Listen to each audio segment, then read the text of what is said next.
Never let them tell you what you can't do. Gotta change all that.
Never let them tell you what you can't do. Gotta change your head.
Never let them tell you what you can't do. Gotta change all that.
Tyrant, about half-life. This is going to be the next big objective. Haku maybe goes for the steal. He gets another steal. Oh, the Blazing Brilliance right onto Dao. Kills him again as well. And the set sail from Kyung. He's going to get on out there. He's going to do a U-turn, and he's going to go right into KK. Smashes it in, and he says, I'm the captain now. That Winter Storm, or the Acid Rain, so to speak, is doing a little bit of work on that one. Infinite Fastness. Where's he going to go? It looks like he's going to go in reverse. He's going to back off. The Unbridled Outburst is going to be committed, and they thought about going. Kyung was going to look to go, but they do end up going. Haku is actually going to be killed. He is way too far overextended. Illusion is going to be killed as well. But they didn't know this at all. Yeah, fixing the lane. NS right now just looking to push Dao, taking a ton of damage. Oh, he gets got out. Did not expect the damage from Siri. Illusion is going to be back up, but now they want to go Singlin. He's trying to fight this 1 versus 3, 1 versus 4. Here comes Kong. Path of Passing, he goes right after them, but Fable in a bad spot. He's going to go back for the Sage of Sanctuary. He's going to be killed a second time. Nogshim now are looking to just end this game. The Unending Sorrow from Haku all the way up in front, and they have that one. The Red's coming up once yet again. It looks like he's going to be killed. Singlin, and it looks like Nogshim have the edge. They just need their minions. The Sea of Fate is just going to push him back, but what at what cost? Here's the super minion. They get it in.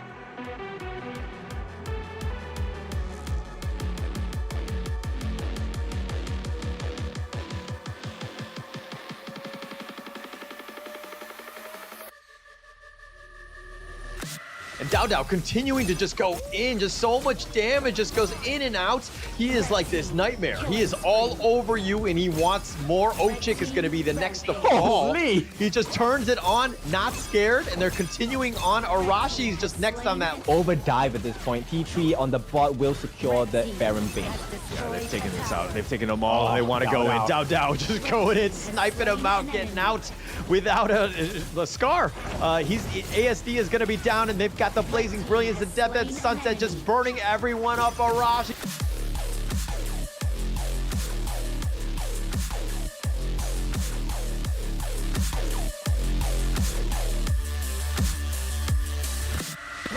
They get another kill onto Rilva. Arashi diving in to try and get the revenge kill. Will not do so because he's going to get taken out. It's 3 members, 4 down on the side of Scars. Yeah, backlines, they try to catch out Zen, but on the backlines, on the side of Nongshim Red Boys, they cannot handle Arashi. He jumps in again, gets the setup, and with the pounce on the side of Ochik, because now they don't have enough health to be able to deal with this. Wraparound comes in, and that's going to be Siri. He takes the kill. No one else is falling low, and once again, a double kill.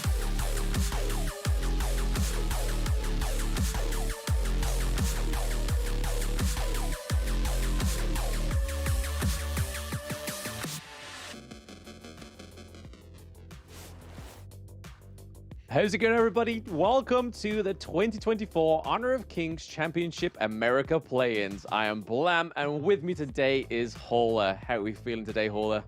I'm feeling great. I'm super excited to be here. It's all about the America's Play-Ins. We've got 3 teams. It's going to be a double round robin. Who's going to survive? We're going to have to find out, Blam. Yes, we have obviously some new teams joining us today from what we've covered in the Open Series. So we have Osiris Gaming, Tribe Gaming, and obviously the winners of the Open Series Americas Regionals, which was Influence Rage, hailing from Brazil. And as we know as of yet, Hola, they have a pretty solid track record of the Open Series and potentially going into the play-ins. Yeah, Influence Rage just played very strong. I mean, you mentioned already in the sense that they were the Open Series champs, and we're going to be seeing them up first. They're going to be going up against Tribe Gaming. That's going to be the first matchup of the day. Of course, all of these are going to be best of 3s. The second matchup is then going to go into Tribe Gaming versus Osiris. That's going to be the second matchup. And the third and final one is going to be Influence Rage going up against Osiris. It's, again, a round robin throughout. Yeah, that last match of the day is a very interesting one, to be honest, because that matchup has happened in Chalk BR 24, and I'm not going to spoil it for the audience how that went. I know, but you guys can go and find out if you really wish to, but it's probably going to hail some surprises. But here we are on the stage. We can already see Tribe Gaming and obviously the very familiar faces of Influence Rage. Last time we saw Tribe Gaming was at the Last Chance qualifiers, and this is the roster. A little bit of a change. We have MTS, Marley starting in the mid lane, Arakizaro in the farm lane, and Charm, their new support player, down there in the farm lane with Arakizaro. Yeah, and it's going to be exciting to see them, right? I mean, they've been kind of watching the Open series, so they have a little bit of insights. I mean, they've already played, or they do know about Influence Rage and what they tend to pick out. So it might be a slight advantage going in, at least in the draft. But of course, once the games get going, all of that is out the window. We're going to find out who's going to be, of course, the best team.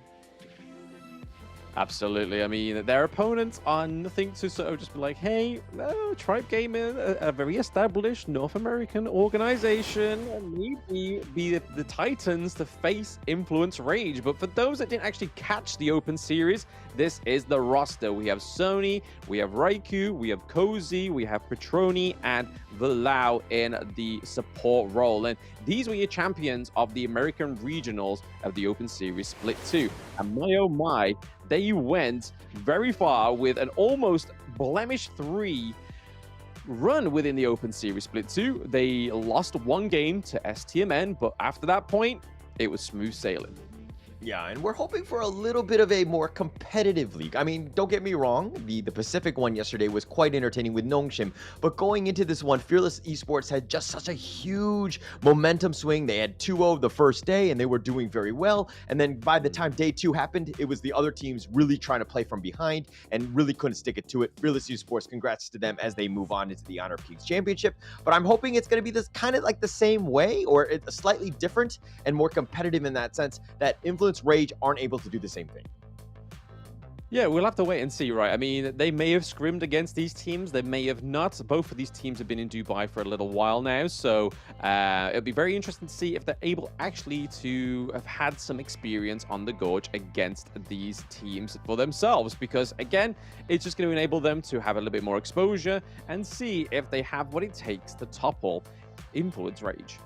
Yeah, I think the biggest thing and the biggest takeaway is that basically you can't get 2-0, right? I think that you need to at least look at winning at least one game so that when you do have that second round robin against that team, or whichever team it may be, that you have a chance. I mean, you have a chance to go 2-0 or even 2-1 because, again, it kind of happened with Nongshim where they got 2-0'd by Fearless, but then they actually struck back and won 2-1.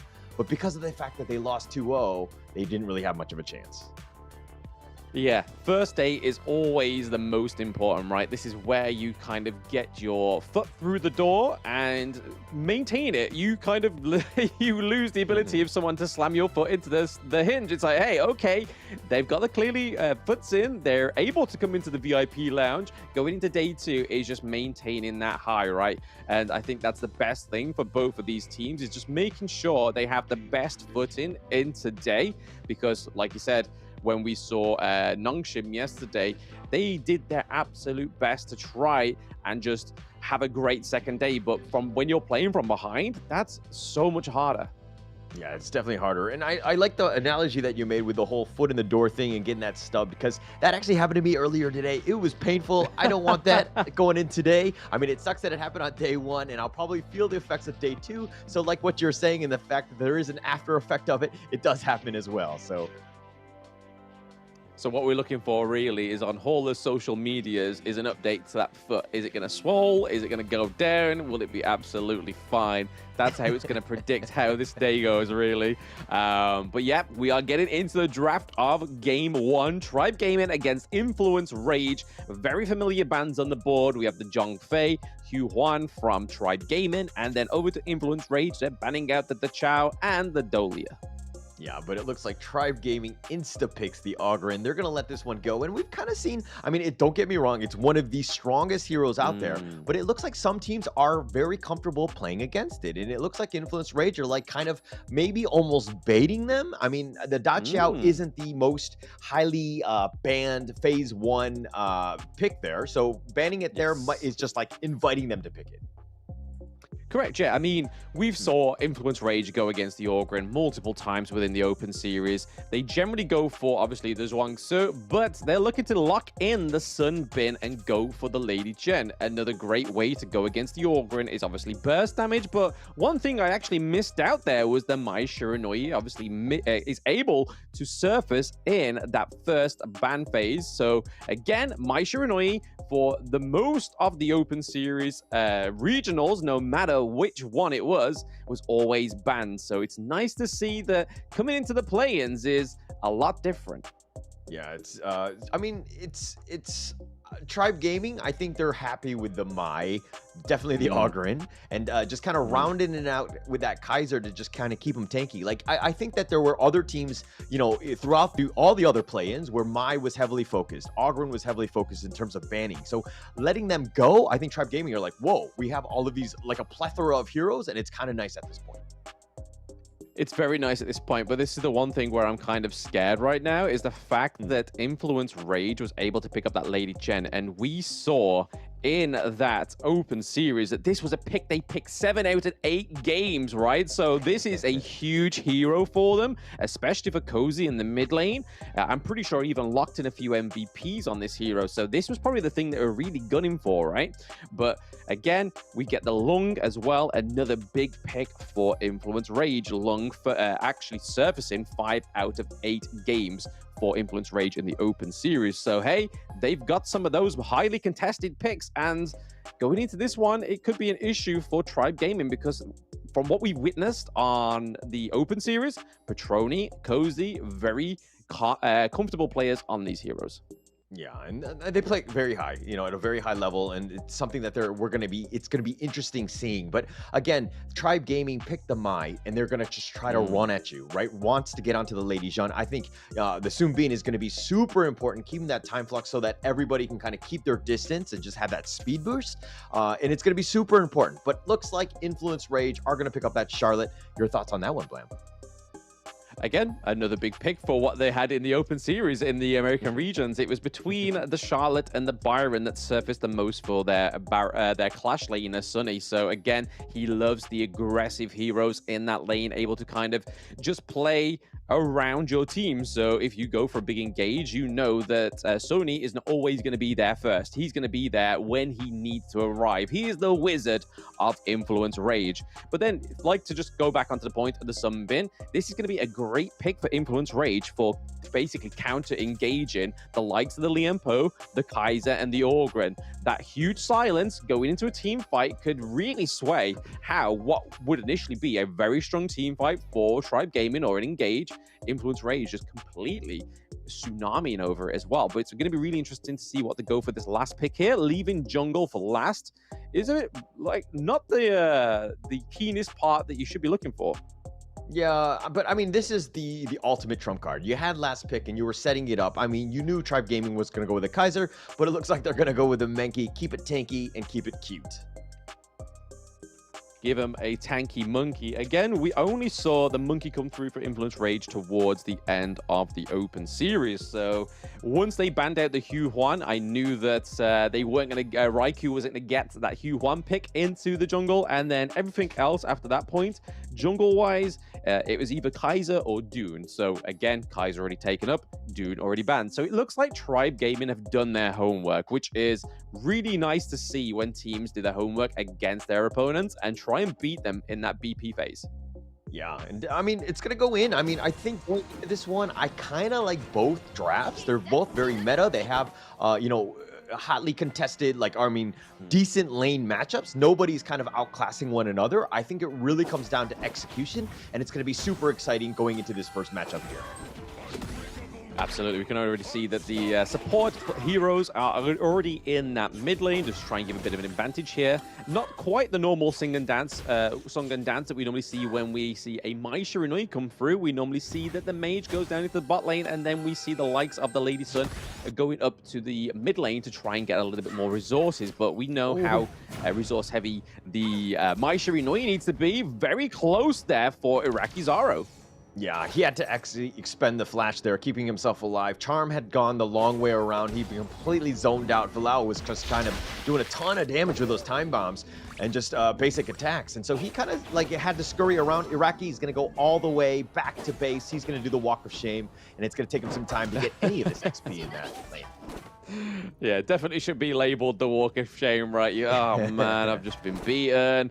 I need to get my health up. That tiny little speck of health ain't gonna do anything, and Liempo unfortunately doesn't have any healing potential. So that's kind of like the weak point, right, for Liempo. It's all about the engage, all about the stun.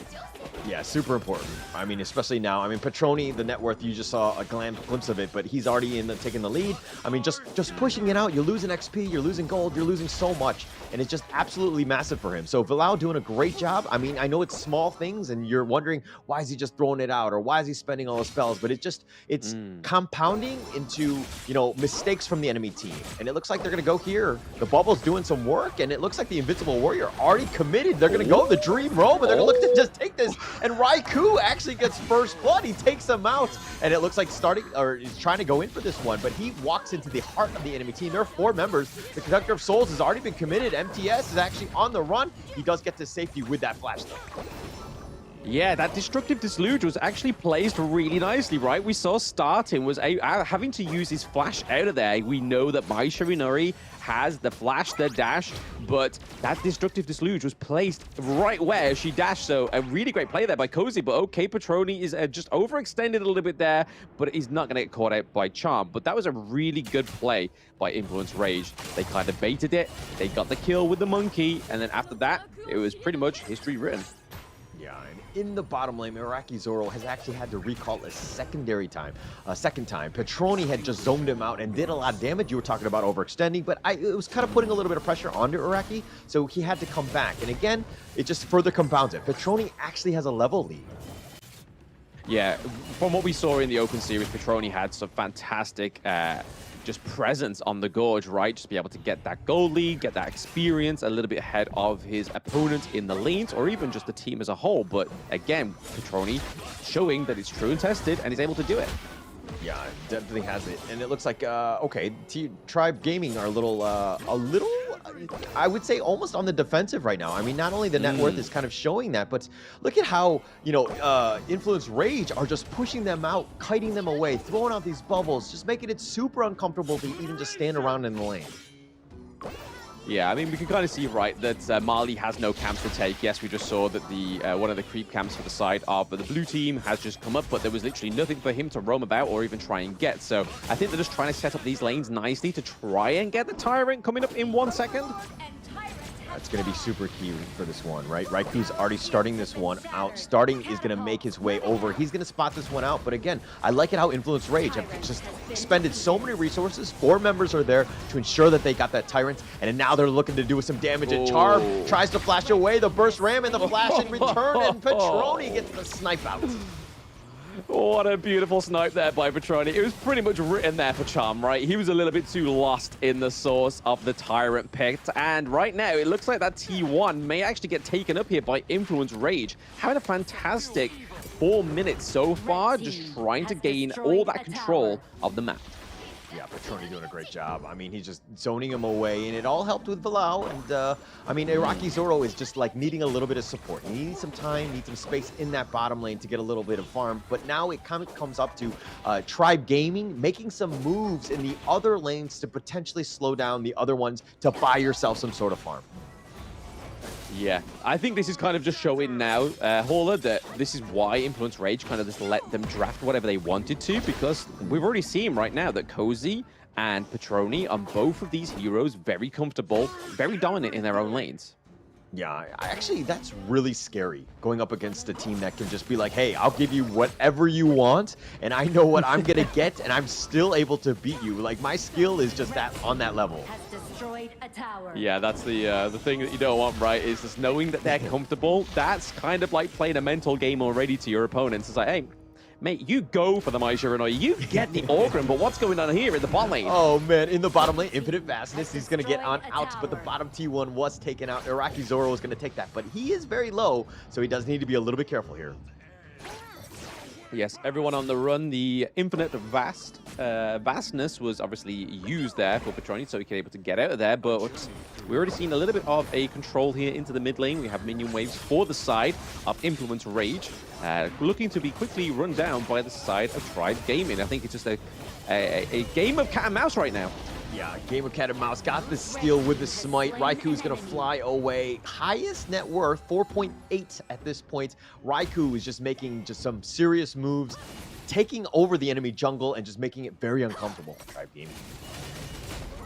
Yes, I mean, look at the goal difference, right? 19.4 ahead, but okay, Sony, they may get the first blood on the board here. Oh, the power gradation. Sony trying to run away. He splash Fonto away. He's being chased by Charm, but now he's Petroni. They're looking to turn this around with Ride the Wind, slowing him down. And Charm, not in a great spot. And you thought that you had Sony where you wanted him, but actually you were the prey. Yeah, the bait got the beta baited, right? That was a fantastic play there by Influence Rage, but I didn't expect anything less there. As soon as we saw Sony on the retreat and then we saw the flank coming through, it was kind of like, uh-oh, what's going to go on here? But again, 4 kills to 0. Tribe Gaming need to start taking some of these team fights. Yeah, need to take the team fight, but they need to ensure that they're on the same page. Charm, you don't really have the damage. Yeah, you have the burst ram. Yeah, you have a little bit of control, but you're not really going to kill anybody. And Sony knew that and was completely baiting them out. Charm going in again, yet again. He's going to be focused here. Raikou just focusing it down with that Ocean of Tears. The burst ram one last time, and he goes down. And Charm, I think that's his 3rd death in about 7 minutes. That's not great. Yeah, it's the whole kind of counter thing with Liam Poe, right? You are heavily focused on trying to get those engages working in your favor, but as soon as you're on a new team, the dream roll. He goes in. He's starting to just go in this. Look at how tanky he is. He's solid in front, throwing out those bubbles, starting on the background, just trying to defend the mid T1. Not possible, but Raikou, as if on clockwork, he just takes another Azure Golem here. Yes, so far, I mean, just classic Influence Rage, right? I can't really say anything different right now. The map domination for the Brazilian team, going those T2s into the farm lane, getting that T1 in the mid lane, as we know, is very important. So a lot more of the farm that already Influence Rage didn't need, because Petroni just had it all in his lane, right? And obviously Cozy as well, quite a while ahead in that gold difference in the mid lane. So now they have even more resources open up to them. So they are spoiled right now. Yeah, not only in terms of gold, but there's also a pretty sizable level differential. Raikou is 13, MTS is 11. Raikou just standing in front, does not care. He's got the lingering dream. He's potentially going to get this one, and it looks like he wants to continue going. Starting is actually just going to be on the run. Mali, I believe, actually picked it up in the end, but now Petroni with his own red buff. Now they're sieging on this mid T2, forcing them back. MTS just trying to do what he can from the path of passing, but the Invisible Warrior looks like they want to go. They get Cozy. He's going to be down, or he's going to be frozen in, at least for now, but Charm's going to be the first to die. Cozy dies in return, so they've gotten that return kill, but MTS getting solo and the double kill going the way of Petroni, turning it around, shooting it, and the sustain from Loom, so much damage. Cozy with the pretty much impeccable timing on that untargetable from Lady Gem, right? Baiting almost a kill, but then losing 2 kills to the side of Tribe Gaming. Also giving over the Tyrant, and the T2 already still taking a beating, so not a lot of goodness from Tribe Gaming, and Sony again maybe getting baited. There it is. He's looking to turn this around, but he's solo. He turns it around, and Petroni gets another kill. Infinite fastness when he's low, and he zips on out of there, and Petroni survives yet again after getting a double kill. Yeah, this is maybe a let's just restart, right, for Tribe Gaming. Not just as a whole, but maybe let's just try and gather some resources, because as you can see, gold lead, there's a difference there in terms of XP as well, even just in that jungle role. There is a whole level difference. Raikou really showing that the Brazil's way of jungling is completely aggressive, but just unmatchable, right? Yeah, unmatchable. And, you know, we talked a little bit about this, you know, in the previous play-ins, but it's basically map control just being so important. Everything is being contested. Raikou is here as well. He does not have Smite. I don't think he... Oh, he did end up getting it in the end. Somehow got another steal. MTS was not able to get that one. And, I mean, Mali was not able to get that one. But still, Influence Rage now pushing across, and they're all on the run. Not much they can do at this point. Yeah, they got to play the offense, right? We do see that Arakizaro does go down, so again, that's a lot of damage for the side of Tribe Gaming. They've really got to rely on the Mai Shiranui, but Dream Roll Raikou all the way in the back line. He gets knocked up, but he's just pushing them away, and they got the T3, and Influence Rage have things wide open. Now they're going to focus their attention on the mid T3 with those minions pushing, but now they need to stand. This is the hold-up, the two-man launch up, and they're looking to go. Influence Warriors all the way up in front, but Starting has been killed, and now they're just whittling him away. Invincible Warrior or not, we're going to take you down. Molly is down for the count. Now with the base wide open, it's going to be a matter of town, and they've got Charm and MTS, and they're going to get the base, and a triple kill going the way of Petroni just to pad on that KDA. Ooh, I mean, we said right. Petroni getting the lung and Cozy getting the Lady Chen was a very, very troublesome thing. We saw that Tribe Gaming was able to do their homework. They obviously showed it in the bans and picks that they're able to focus out the likes of the Dune, the likes of the Byron, and the Hugh Huan.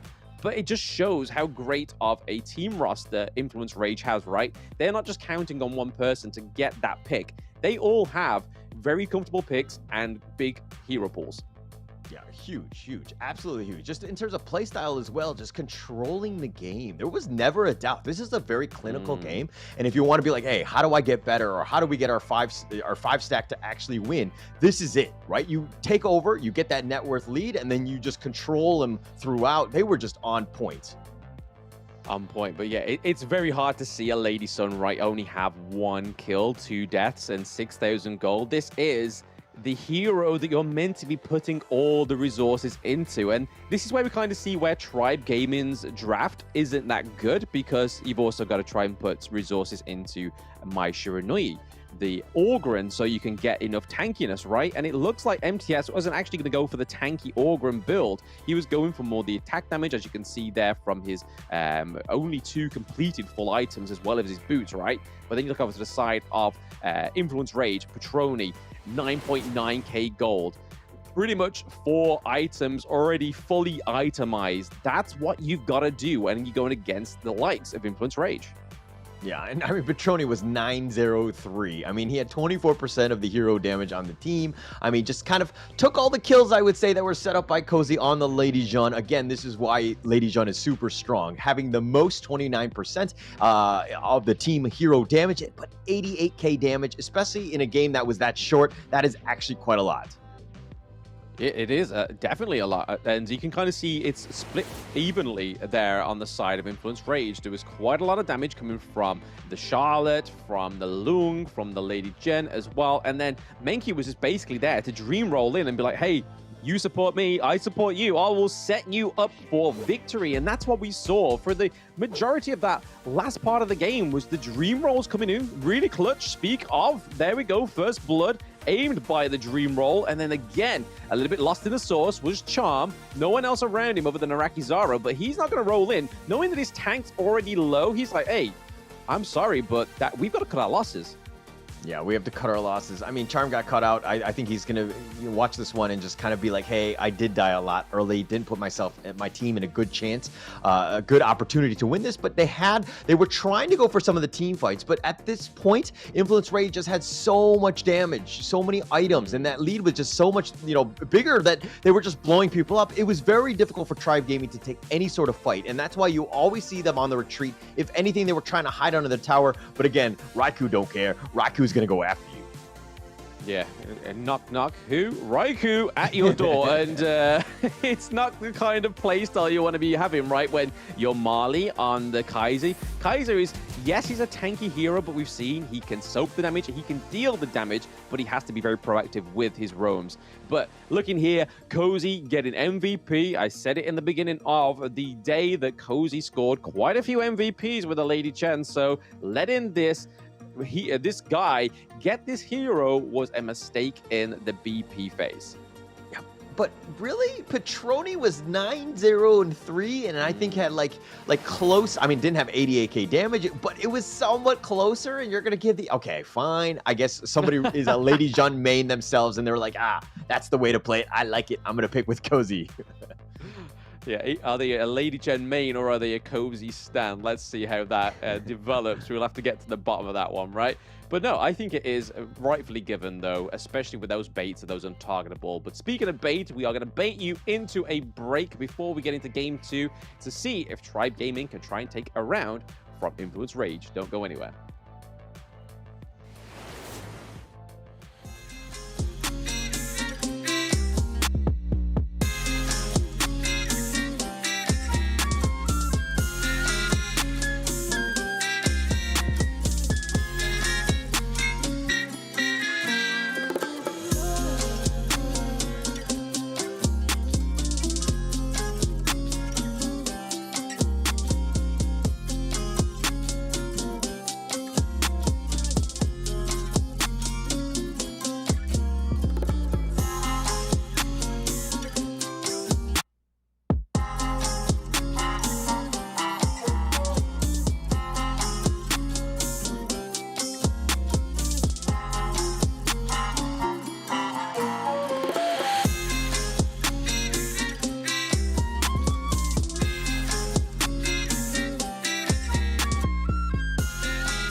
Esports, and they get what they want. Snow caught in the middle of 4 once again, and here comes the Infinite Vastness aggressively, and at this point it is 1 by 1 they fall.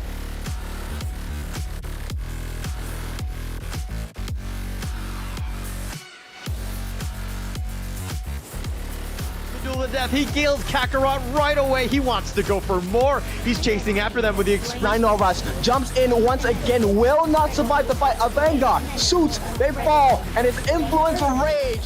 Okay, caught in the middle of 4. 5 is all of Fearless Esports, and they get what they want. Snow caught in the middle Side of Chaos, and down goes a John Fay. So there is the backbone. We could still see a steal here. Who's it going to go over to? It does go over to the side.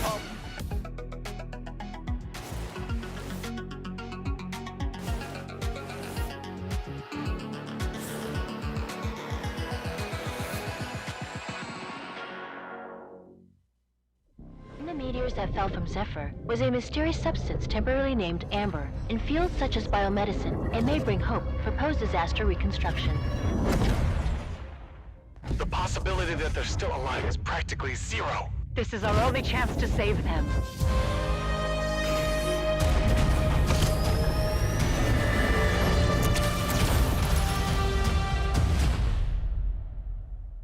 Doctor, we received a weak signal from Zephyr for the first time. Zephyr! Rescue!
Welcome back, everybody, from that short break. We have just witnessed Influence Rage take a 1-0 from Tribe Gaming. But what can they do, Hauler, going into Game 2 to try and take a 1-1 from Influence Rage?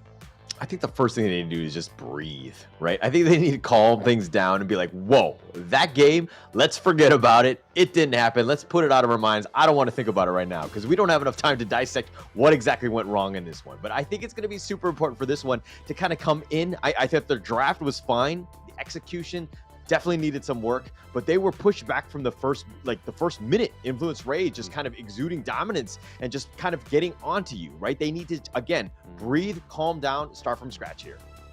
Yeah, hopefully their coach had a little bit more wisdom there than others breathe, because if Hauler was the coach and it was just like, coach, what can we do to come back from game 1? Breathe. If they didn't breathe, they would die. I'm helping them. For the whole 5 minutes, it's like, what do we do? How do we counter this? Breathe. But yeah, it is a little bit, it's definitely something they want to do, right? They don't want to get too excited at the likes of, oh, my Shiranoi's not been banned, let's pick it. And oh, let's go for the Augur, and like go for something that you know that you're comfortable with, that's enable you to get that lead. And unfortunately, the Chow goes over to Influence Rage. We've seen them play it before, and it's going over to Cozy. So normally when the Chow comes through, we generally get it into the mid lane. But we could see a little bit of a difference here for Influence Rage. They could go for the Futsu. Yeah, it could be an interesting one. I think the entire playstyle, the split push, could be just super powerful with the Dachiao. I think Influence Rage will probably play around with that. And again, it's very elusive. So that means that Tribe Gaming need to respond with things that are just going to, launch them up, kind of slow things down so they don't just see a fade on out of there every time you try to gank them. Yeah, that is troublesome though. When I see that Hugh Huan come through for Riku, that I am a little bit scared for the side of Tribe Gaming. This is where I really hope they pick some of their comfort picks, right? Because now that that's come through, that is a huge comfort pick for Influence Rage. It's only come through, I believe it was twice, but it was in their grand finals play. So this is something that they go for when they want to go for the finisher. Yeah. And it's going to be an interesting one. I think that, you know, you have a lot of the sustain from Yuhan and the Zhang Fei tankability and control. So it's just kind of adding it to it. The Da Qiao is going to be annoying. It looks like it's going to be mid at this point because you have the Zhang Fei as the roamer. So I guess who do you want to pair with the Da Qiao at this point? I mean, anything works here, right? I mean, the Elaine could come through. We saw it yesterday where the Elaine was on the same size as the Chao and just being able to get in there, just do all those damage, use the Death on Sunset, but then be able to just escape and then get back straight into it. That could be something up into the Clash lane, right? But in terms of that farm lane, obviously Lady Sun's gone down. Lung has not been banned yet, so unless Tribe Gaming take this from Influence Rage, I think we could probably see Petroni go for the Lung again, because why not? Hey, if it worked in game one and you was like, what, 9-0? Go for it again. Yeah, I mean, they're putting into an awkward position because the fact that, yeah, they're going to pick the Arlie here, but they're basically just inviting Influence Rage to be like, hey, you got a 9-0-3. Can you do even better in this game? Maybe as they're potentially giving up the Lung again. Yep, so Arlie getting locked in there. So again, this pick wasn't actually banned last game, which was really interesting, right? From what we saw from Open Series, Arlie, Mai Shiranui, Orgaran, Dolia were always those first four bans. But Arlie actually slipping through the net here really shows that Influence Rage is like, hey, just choose your heroes, be uncomfortable ones. Like, it looks like they're getting a little bit more back to basics right here on the side of Tribe Gaming. The Arlie, Princess Frost, Byron, Dune being able to soak up a lot of damage, Byron being able to play from a very good vantage point from the Clash lane, but then they're locking the Mayin, and the DRNG for Influence Rage. A little bit more CC coming through and a little bit more independence into the Clash lane. Yeah, so DRNG here, it's interesting that they wouldn't go with the Loom, right? I think we kind of addressed that a little bit here, but DRNG is a decent pick. I don't think it's, I think it's more of like a matchup maybe against Arlie more than anything else to kind of deal with some of the potential CC from Byron Dune, that type, I would think. But I mean, it looks like Tribe Gaming are going to go with Lian Po. This is a nice little combination with the Tremor Smash, potentially spoiling the Sea of Fate. But again, the timing needs to be perfect. The timing does need to be perfect, right? Because you can kind of see where the function of Lian Po is going to come into this, but the only thing I'm worried about is that Charm just gets a little bit too lost in the early team fights, right? Because if that's the case, then the Lian Po's function to try and knock people out of the Eye of the Whirlpool for the recall, for the Chao, is then already been mitigated, right? So that's where Charm's really got to kind of focus and make sure he's picking the engages right. But he does have the Doom there. They do have the Byron. They have a good engage on the side of Tribe Gaming. It's just how they utilize it. Yeah, and let's focus on or prioritize. If I was going to be Tribe Gaming, this would be my actual coaching advice, which is, of course, Charm. I think you need to do a better job of babysitting Iraqi. Zoro, make sure that he has the best lane, or at least early, because last game he was kind of left on an island. He really struggled. He was not able to catch back up because of that. Yeah, I mean, you're kind of correcting the mistakes here, right? Because we're seeing that Iraqi Zoro's gone into the mid lane this time around rather than start down in the bot lane against the DRNG. They've switched out for the Princess Frost because then this now allows the Arlie to pick up a few more of these camps. Whether they're actually going to focus on getting those camps or looking for more times in the rotations, we'll get to see. But that's what they need to do, right? They just need to make sure their farm lane gets way more resources because that was a lackluster Lady Sun, right? 6K at the end of a game. They should have been way higher than that. A lot more itemization coming through. Yeah, for sure. And it looks like right now Charm is just kind of sticking around in the mid lane. He was walking around with Molly, and they had that buddy system. And it looks like, I don't know if he's in. He got into a fight with Iraqi Zoro because it seems like they're kind of separated, not really playing together. That's it, yeah. So hey, I don't want to be by you. I'm not going to support you. I'm going to support everybody else but you. But hopefully that is not the case, right? Charm is a big component in this draft. Yeah, for sure. And I mean, in the bottom lane, he's going to be there, and this is what you want. Seeing as that there's Vilao hadn't joined there, he doesn't really need to be too much. Now he's providing vision. Now he's getting gone on, and so now this is the 2-on-2 that, again, Charm and Iraqi Zoro need to have a better early game. Yeah, we'll have to just wait and see, right? It's just a time game to see if they're able to come back from that game 1. That was a bit of a nice little tit for tat there from Charm, but we just got to make sure that he's able to find a way out of there, right? That's the main thing with Charm, is he can get in, but the get out is the hardest part for him. Yeah, and I mean, he's doing some burst ram Magma Slams onto him, but again, Vilao is just pretty tanky. He's going to shake that one off. Iraqi Zoro needs to be aware that, hey, Charm, if you go in, I can go in and I can get some free damage. I haven't been able to just compound that because you're not communicating with me or whatever it is. I don't know when you're going in.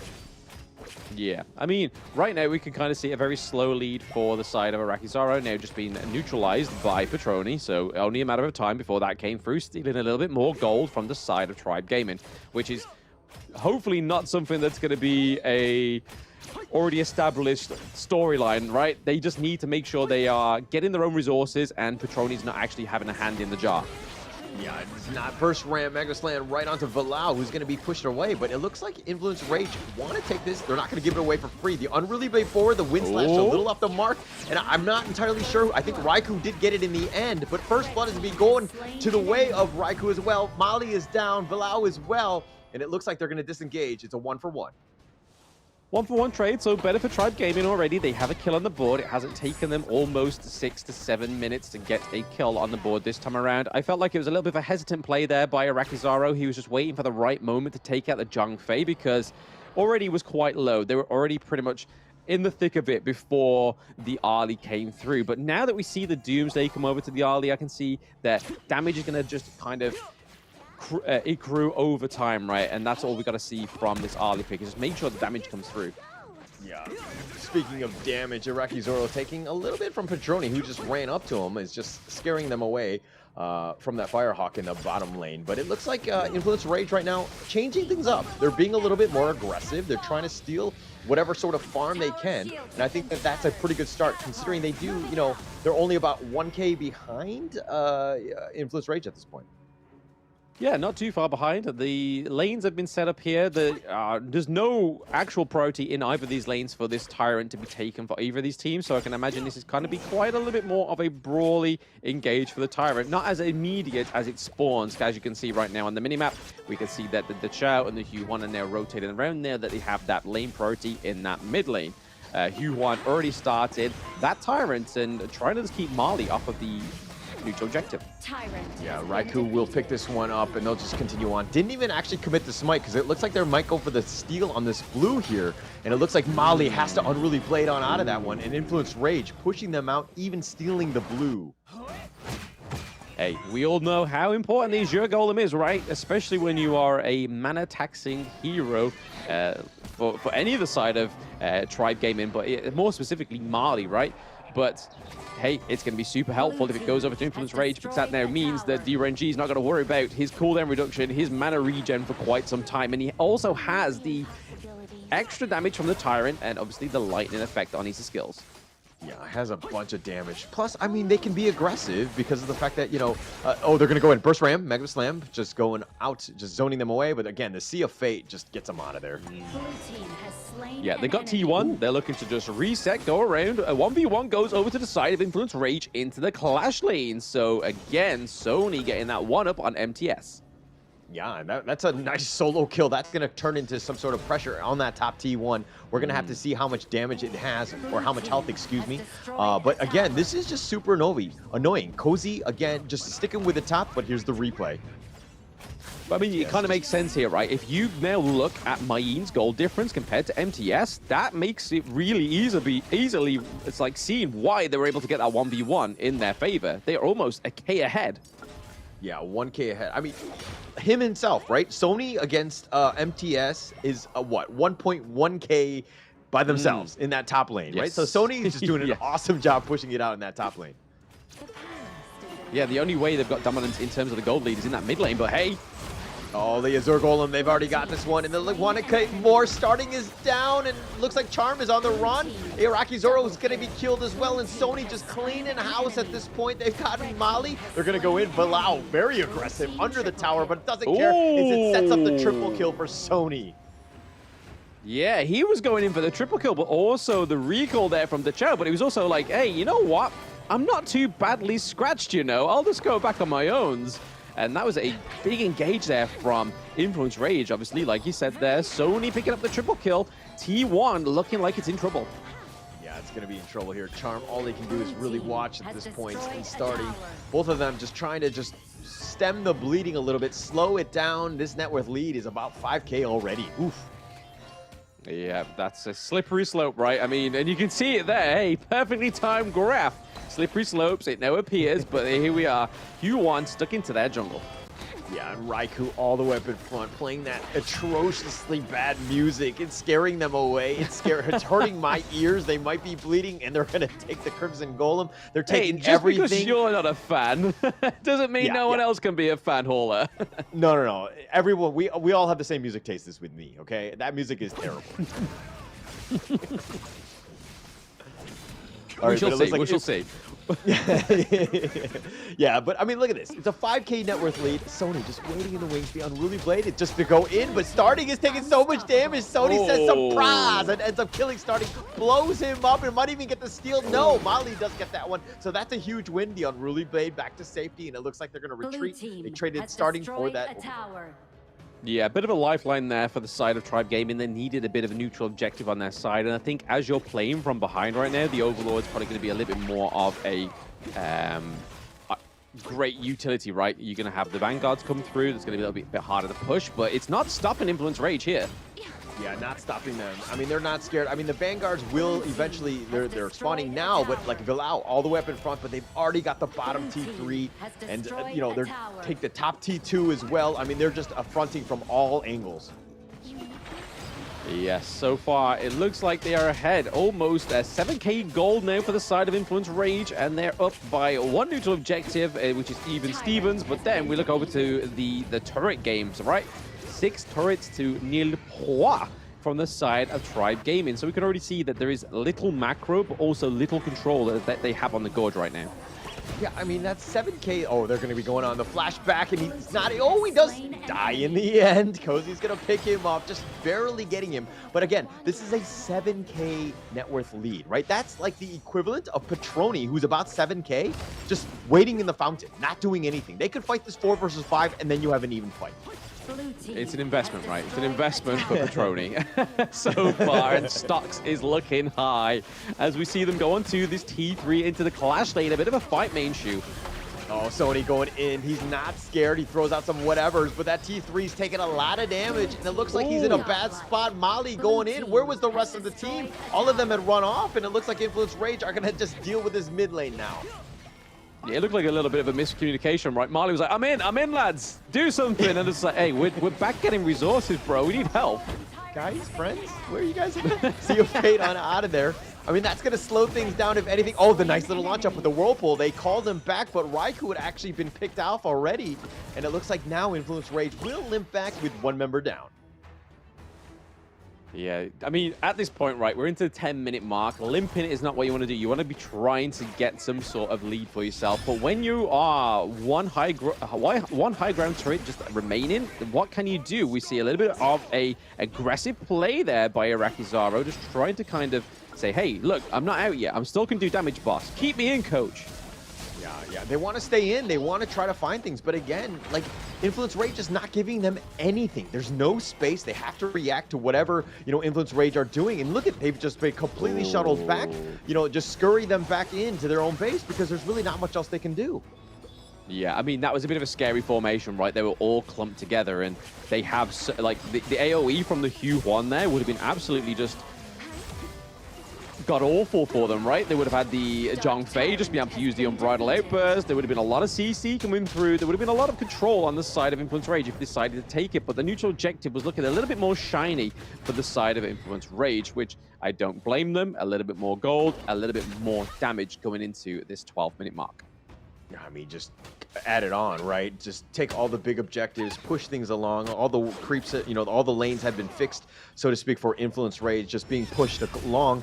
Tribe Gaming really not being able to do much here. Oh, he's going to get gone on, and he gets sniped out. Charm all the way up in front, not tanking enough. He's going to be killed. Sony going in for this one, goes right into MTS, who has to use the wind slash defensively to just stun him out, but they've gotten starting as well. They're just forcing it down, and they've got a triple kill on Petroni. Just lat him up, and then we're going, and it looks like they want to get more MTS. Not much you can do. They take the face, and they're going to take the series. Influence Rage up 2-0. Yeah, no, they weren't even bothered, right, that they didn't get the aces and say, hey, you know what, we got the 2-0, that's fine. But what a clinical 2-0 that was from the side of Influence Rage. There was just no means of control for the side of Triumph Gaming, unfortunately. I think this is where the coach needs to kind of be like, hey, guys, you kind of need a little bit more composure. You need to kind of take control, right? You can't let your enemy team take control of you. And this is what we saw, classic Influence Rage, is they make sure they get the control first, which is always going to be the beneficial thing when you go into a best of 3, right? Just be able to be controllable, controlling, right? And that's the only time you should be controlling, chat, is when you're playing Honor of Kings. Yeah, for sure. I mean, again, I think that there's going to be a lot of learnings in that one in terms of like the lessons that they could have done, but that was pretty much a clinical game by Influence Rage. It's so like almost all points, very difficult. All lanes were being won by them, they were just being pushed back. They really didn't have a chance. It was very defensive game by Tribe Gaming. It was very, very defense heavy, right? Like they were always clubbed together. It was always a case that there were always a team fights away, and unfortunately it was just because they would just always come together. And when you have the Hu Huan, when you have the Zhang Fei, it's hard to then fight against that when you're clumped together. And currently seeing the KDA here, you see that was the case, right? Just clumping together was not going to be the means of a victory or trying to overcome Influence Rage in a team fight. Yeah, and I mean, look at this. When it's tough to overcome Sony, who's 601, just absolutely dominating that top lane, that clash lane. Petroni with 505 got enough farm to just start doing a lot of damage and bursting people in the end. Cozy was on point with his Sea of Fates as well. Just understanding. I mean, there was never really a doubt in Influence in Rage winning this game because they had so many options and they didn't even have to use all of their options. No, I mean, they didn't even go for the Lung, right? They just went for the DRNG. It worked out very well for them, especially when they were going head-to-head against the Ali in that early game. Normally, it's kind of like that's a bit shaky. Ali having some great range, some great damage in the early game. And as you can see here, a little bit more damage dealt on the side of Tribe Gaming. We saw that Iraqi Zara was able to get that 45k damage dealt. But then it was kind of just from there, we saw some miscommunications that were pretty obvious for those watching, that Marley was going in, but then especially towards that high ground turret into the clash lane, but then no one was there to support him. So this seems to be a little bit of nobody's calling the shots, but it's kind of just like, it seems very impulsive, like, hey, I'll call the shots here, you call the shots there. Whereas really, you need to make that one person the shot caller, and you want to unify and trust them, right? Yeah, it's either, one, like nobody's making the shot calls or everyone is making the shot calls. It's like too many chefs in the kitchen. Like everyone is kind of doing their own thing, not really on the same page. And we're seeing some of the fights. Look, it's starting already on the run. He's being chased after by Sony. Iraqi Zoro then is going to get caught out. Charm is like, okay, we're out of here. He's like, do I go in? Do I go out? What am I doing? Right. So Charm, then he tries to dash over the wall, but he's continuing to be chased. But by that time, the team has just been blown up. Yeah, Charm had survived, but it's one of those things where like, hey, if we're going in, we're going all in, right? We need to do this. Yep, too many cooks spoil the broth, and it was hard to see where this Princess Frost fits into this team comp if you weren't planning to take control of the early game, because the only time that the Princess Frost can be used on the defensive is when the winter is coming. It can just be laid down to kind of try and make sure that engages is aggressive, but it's nothing that really stopped the side of Influence Rage, because you have the cleanse from the DRNG. If he's slowed, hey, unfortunately, not anymore. And then you also have the movement speed increase from the Chao, and it is going to be Cozy taking another MVP for himself. Damage taken, 20k, doing a lot of damage as well, so 87.7k damage, not dropping a single death, but giving so much utility to his team. Yeah, it's all about the utility on the Dutch, and he was just providing a lot of it. Again, he had so many different things that he could have done, and he's like a maestro on this, but he didn't even need to use all of the Sea of Fates and the Whirlpools and all those things. Like, he was just constantly on point with the Koitides and Severs, just providing so much damage, and it was always up in front, and the team was so far ahead that they really never had to really run away. Yeah, I think Cozy knew that, right? Because they had the control, they didn't have to think about, right, either Whirlpool needs to come through here, we need more people back into this team fight. It was always very controlling by the side of Influence Rage. But we are just going to take a short break here, guys. It will be the next best of 3 coming through soon, so don't go anywhere. We'll see you in just a moment.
tell you what you can't do. Gotta change your head.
tell you what you can't do. Gotta change your head.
Esports, and they get what they want. Snow caught in the middle of 4 once again, and here comes the Infinite Vastness aggressively, and at this point it is a 1-by-1 they fall.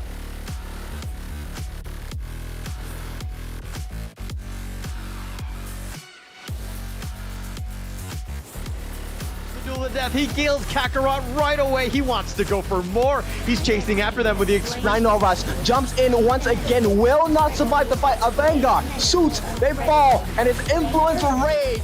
Okay, caught in the middle of 4. 5 is all of Fearless Esports, and they get what they want. Snow caught in the middle. Side of Chaos, and down goes a Jong Face. So there is the backbone. We could still see a steal here. Who's it going to go over to? It does go over to the side.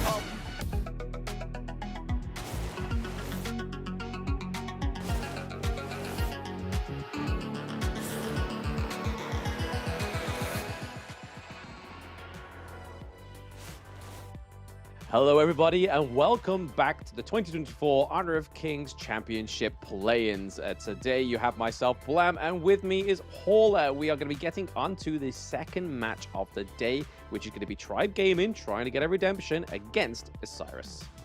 Yeah, Osiris is going to be here in the Latin partner team, and they're going to be a very interesting one. We've seen them play again. They've done decently. But getting into this play-in and just, of course, being the top 3 going in, and where only one team moves on, it's going to be super important for them to kind of dictate the pace. But again, Tribe Gaming after that somewhat a bit of a difficult first series. How do they bounce back, Blam? I think they just got to keep a level head, right? They got to breathe. Well, Coach Hauler says, hey, just breathe. We'll get through this one. But yeah, just keep breathing. You don't want to go blue. But hey, they're breathing. They're not blue on their photos. So MTS once again in the clash. Shamali in the jungle, starting in the mid. Iraqi Zoro in the farm lane. And Charm once more as the support. So as you guys maybe haven't watched the previous series, but Tribe Gaming had a little bit of a struggling start in that first best of 3. So now is the time that they kind of come a little bit more level-headed, maybe listen to the coach, whatever they've had of words of wisdom within that break, to see what they can do to try and take some wins from Osiris Gaming. Yeah, I mean, to be honest, if I was coach at Tribe Gaming, the first thing I would say is just like, hey, just forget about that first series, but let's concentrate on their next part, the next opponent, which is going to be Osiris here. It's going to be Muster, Israel, Mangichi, Wind RJ, and Capex right here. I think that this is a nice little lineup. Plus, Mangichi, who has a better mustache than him? I think that is probably the best mustache in Honor of Kings, right? Like, there's nobody topping that. This guy, all he's got to do, twirl the mustache, he's good to go. He doesn't have to listen to coach. He's like, hey, coach, mustache is the coach. Maybe that is the secret front end here for Osiris Gaming. But the thing I'm really looking forward to here to most is how Muster is now fit into this team, because Muster was a transfer from the team Alpha 7 as they went into the Season 2 Invitational. So it looked a little bit shaky with the new addition going in straight before a big global competition, but now they would have had some time to scrim. They wasn't in the previous Brazil tournament to try and qualify for the KC 2024. They are now here, so this is really interesting. This is the part where where all my focus is going on, is see how they've improved as a 5-man unit. But going into the BP, we see very familiar bands and picks from game 1. Yeah, and Ogren's going to be the first pick for Osiris Gaming. Tribe Gaming will respond with the Byron and the Lady Jeanne. If you see the Ogren on that piece, is the Byron and Lady Jeanne good enough to counter with? I mean, so far, no, but it looks like they're going to go for the Masashi. So there is something that is a direct counter, right? Masashi, a man for my own heart. He has 2 swords and they're both for Blam. So yeah, the Masashi, again, huge counter for the Ogren. But Byron, we saw last game, I believe it was on MTS. He was able to get a 1 or 2 kills from the side of Influence Raid. So hey, maybe some more could come through here for Tribe Gaming. But the Lady Jeanne is huge for starting. Didn't have the best performance on either the Princess Frost or the Mai Shiranui, but again, My Shiranui, you kind of have to dictate the pace of the match for yourself, whereas the Princess Frost is a little bit more defensive, whereas the Lady Jen, we know, can do a lot more damage than Princess Frost. Yeah, Lady Jean's just very, I would say, versatile in what she can do, and just the amount of damage control. Everything, it has everything but the kitchen sink, right? That's definitely a great hero to start off with. But I mean, you're going up against the Ogren. It looks like Osiris are going to look to try to augment that as much as possible with this Ming. But again, I'm not the biggest fan of Ming overall, because like Ogren's going to do his thing. I'm just wondering if you needed maybe like a Zhang Fei, or sorry, that was actually banned, but not in the first phase. It was potentially there, but you know, I think you had a little bit better options, but Osiris might be cooking up something here.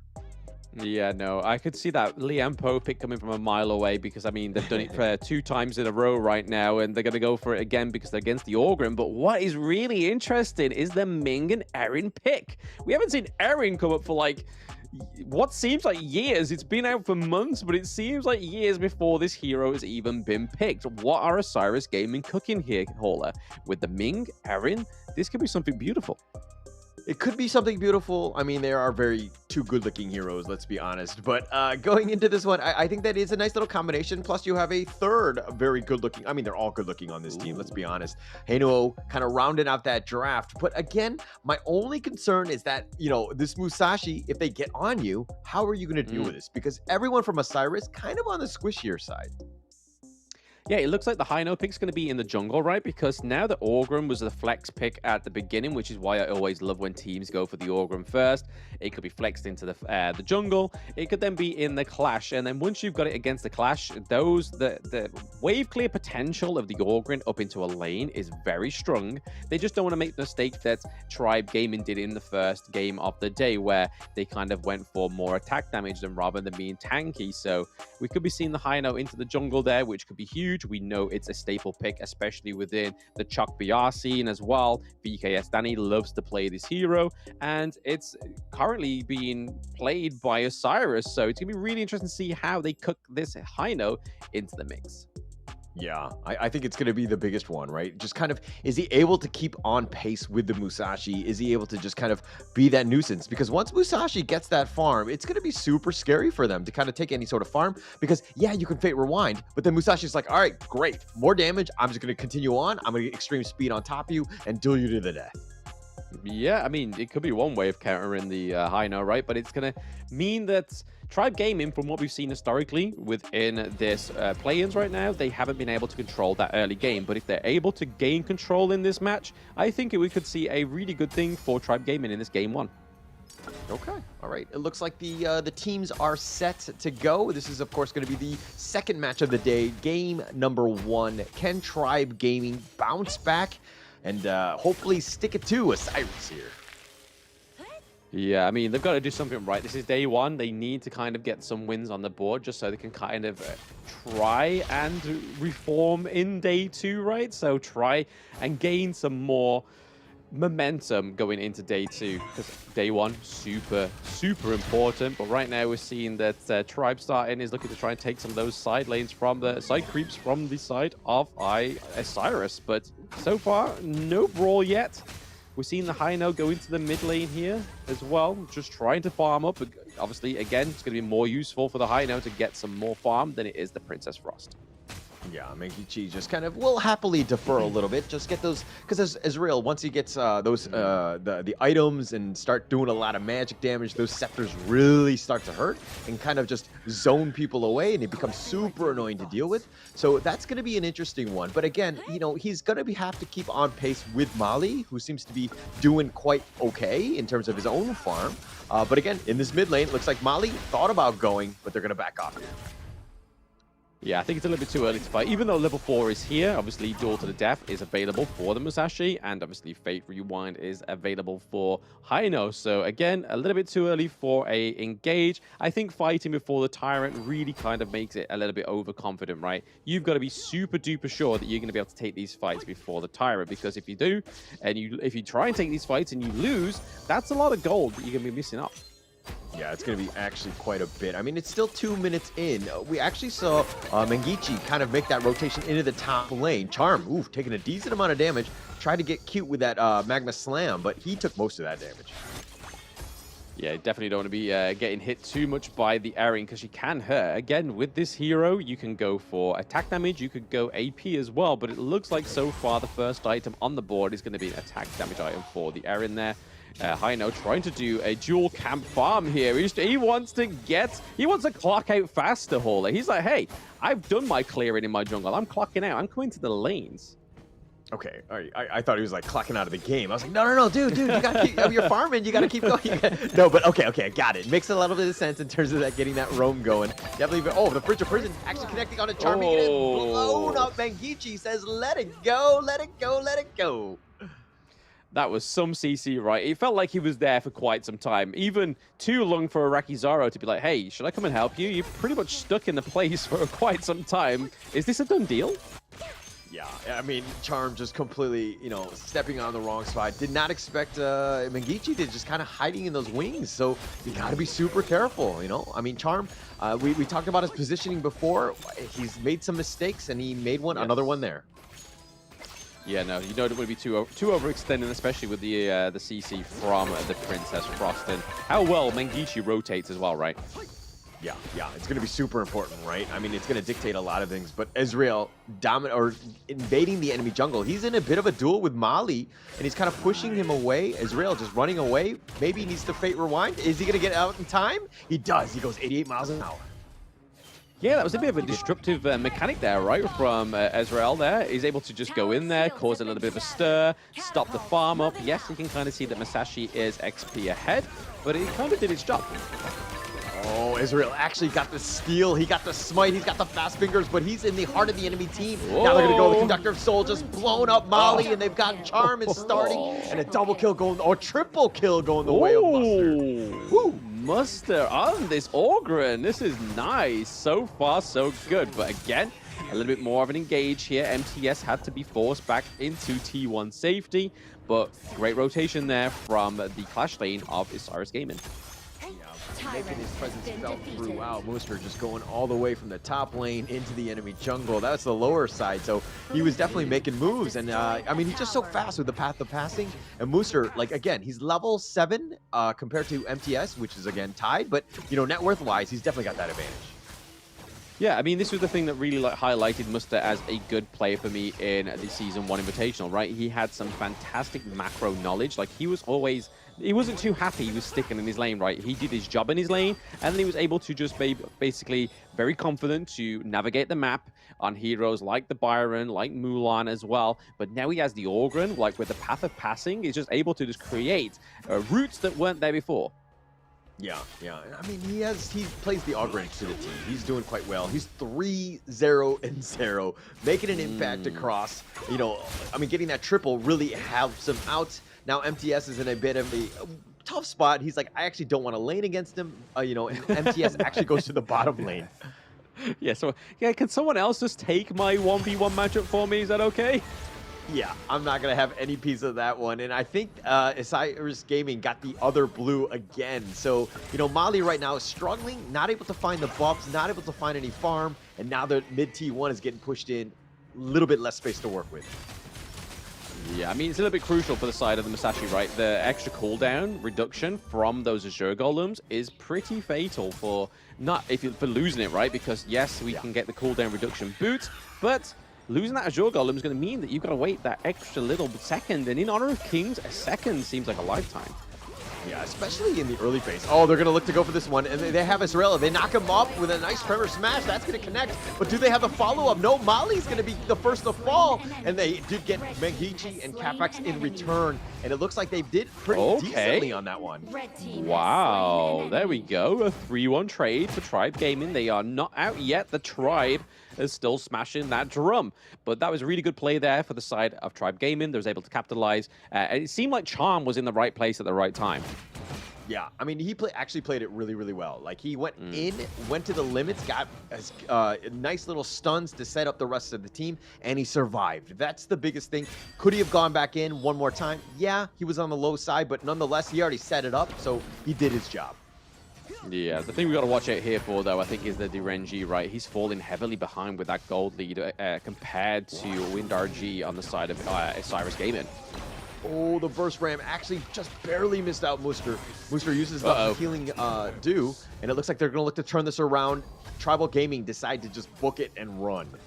Yeah, I mean, when you see the teleport come from Israel, the user's like, yeah, no, I'm getting out of here. Those scepters are going to hurt, boy. And again, looking to try and steal the Azure Golem. Is he going to get it from the Mursashi? No. Oh, but the Fate Rewind gets him on out of there. And Israel on the Hano, just so annoying. Oh, but they're looking to go. Nice Storm Strike and nice Tremor Smash as well. But Mali again falls, but they get Mengichi. And that's going to be a nice little return. But oh my gosh, Wind RJ doing some pickoff damage. Gets a little bit low. Oh, so that was so close. It feels like there's a little bit of a discrimination here against a Princess Frost pick, right? I mean, Marley is constantly going in for that pick, and hey, if you can stop Winter coming, you definitely want to be taking out that Princess Frost, because again, great zoning potential from that ultimate, but can also do a lot of damage.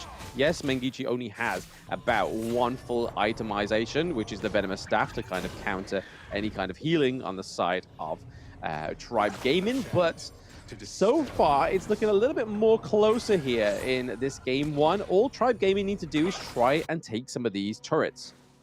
Yeah, they need to take some turrets, but also, I mean, I understand Mali has this blood frenzy over the Mengichi, you know, the Princess Frost, and killing her as quickly as possible because of all that damage. But Mali, you need to survive. You need to just basically carry this game in that mid-game, give your team like a real good chance to kind of fight, because they need your melee prowess. Not only that, they need the Smite, right? They're not going to get neutral objectives without a Smite unless they are really clean with how they are able to last hit against a Smite. That would have to be a big fumble from the side of Osiris Gaming, which is a big gamble.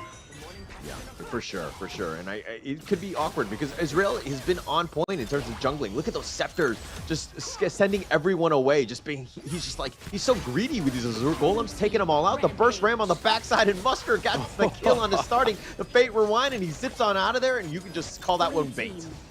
Yeah, you get a scepter, you get a scepter, you get a scepter. It seems the side of Osiris Gaming to do it. It's like, hey, you all can get some damage, boys. Yeah, it does a ton of damage here, and Osiris just chipping away at this T2. Doesn't have the minions, so he can't continue on. But the real fight, or looks like the main push, was expected to go top. But again, no minions there. Gonna slowly siege here. Muster going in with the Path of Passing from that awkward angle, and it looks like they do take that one. Yep, T2's down. This is going to be a bit of a hard comeback here for Tribe. They've had some really good team fights, but when you don't have any macro, when you have any of those turrets down, it's hard for the side of Osiris to not be able to just completely keep going forward, right? There's no need to go back because they still have their T1s in all the lanes. Yeah, Tribe Gaming here trying to win this game by somehow not killing any towers. Not the greatest strategy, but no, honestly, they just haven't had the real opportunities to kind of push through. Ezreal's been pushing them away. He Leap of Fates back to safety, and again, just constantly throws out those scepters.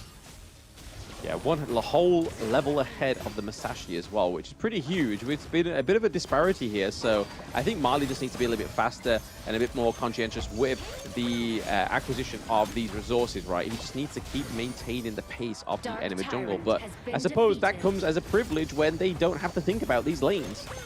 I mean, it comes back to the early game, right? I mean, he sacrificed himself a couple of times. I don't remember how many deaths. I think it's at least 3 times at this point. Yeah. But dying that many times really puts you further behind. Ezreal right now has a 2-level differential. He's also got way more gold. He has, you know, he's just way more of an impact in this game. Yeah, and I mean, you can see with the overall gold as well, right? 36k to 29, that's almost a whole 7k gold difference and no turrets. I hate to keep pointing it out, but this is the thing you need to batter home, right? If you want to win Honor of Kings games, you need to get some turrets. You need to get some lane priority. Yeah, I mean, if anything, you got to split push, right? All 5 of them are just reacting to what they're kind of going. Oh my gosh, he's trying to go with Charm. He's just going to Tremor Smash his way to death. That's not what they wanted, and it looks like Iraqi Zoro followed his lead, and he gets killed as well. And now they want to go. Wind RJ gets the pick off on the starting, and then now they're looking to go. But Mali's in the fart. He's going to go in as much as possible. He does get 1 pick off onto Wind RJ, but he dies in return. And it looks like Osiris are looking to just close this game out. They shoot out MTS, funnel him back into the fountain, but they don't have minions, and it's going to slow things down one last time. It's going to really put a stop, right? I mean, only MTS alive, still about 5 seconds until a Charm is back up, and same for Arakizaro, but MTS going down here as well. Yeah, not really much of a chance. I think Israel just will continue to just push. They do have it, and they've aced him out. But yes, with 2 members, it looks like they're back. But Charm and Arakizaro just doing what they can. But the base is going to go down, and it looks like Osiris will take game 1. Yeah, not as clean as Influence Rage, right? There was a little bit of falter there, like where we saw that Marley was able to focus Mengichi quite often, 3 times if I remember correctly.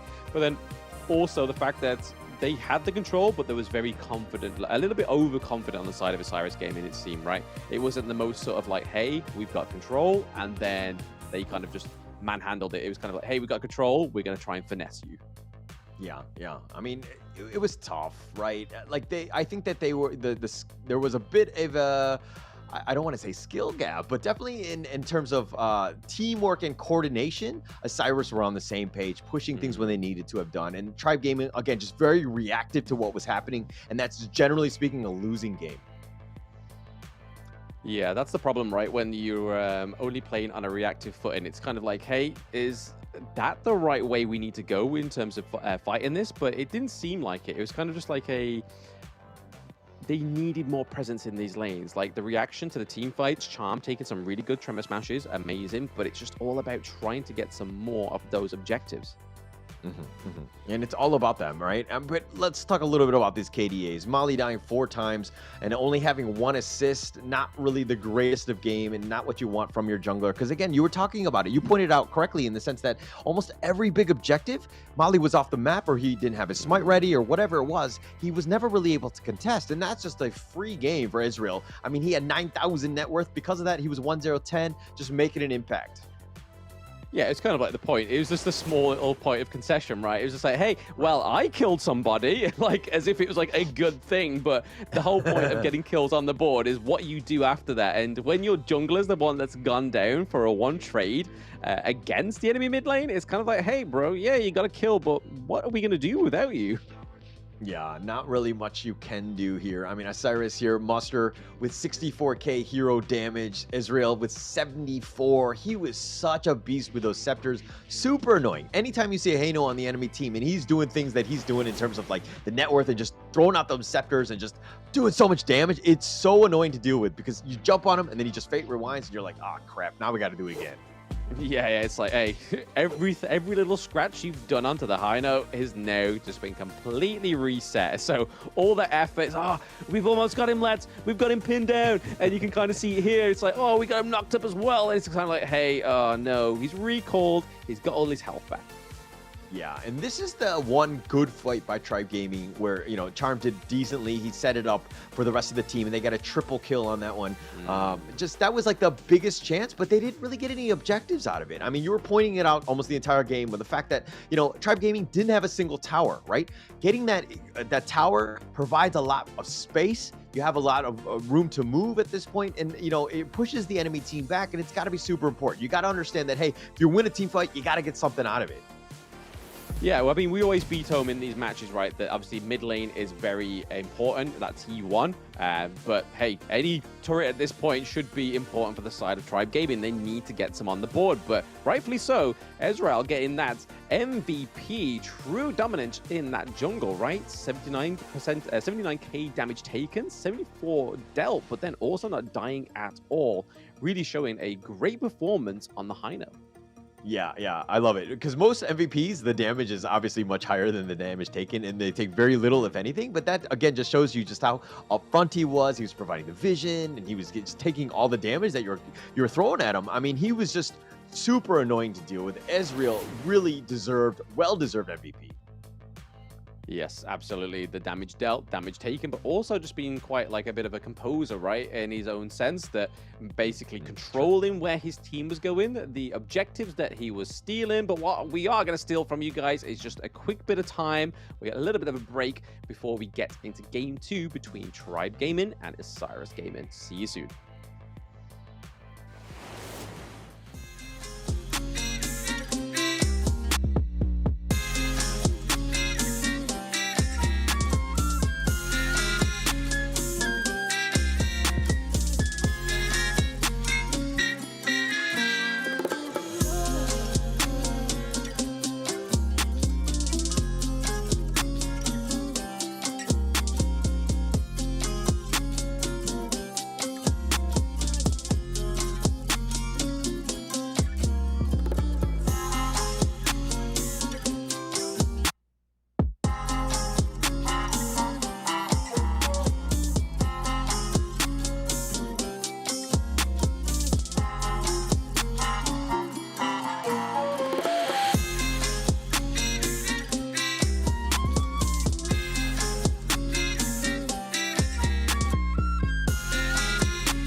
Never let them tell you what you can't do. Gotta change your ways.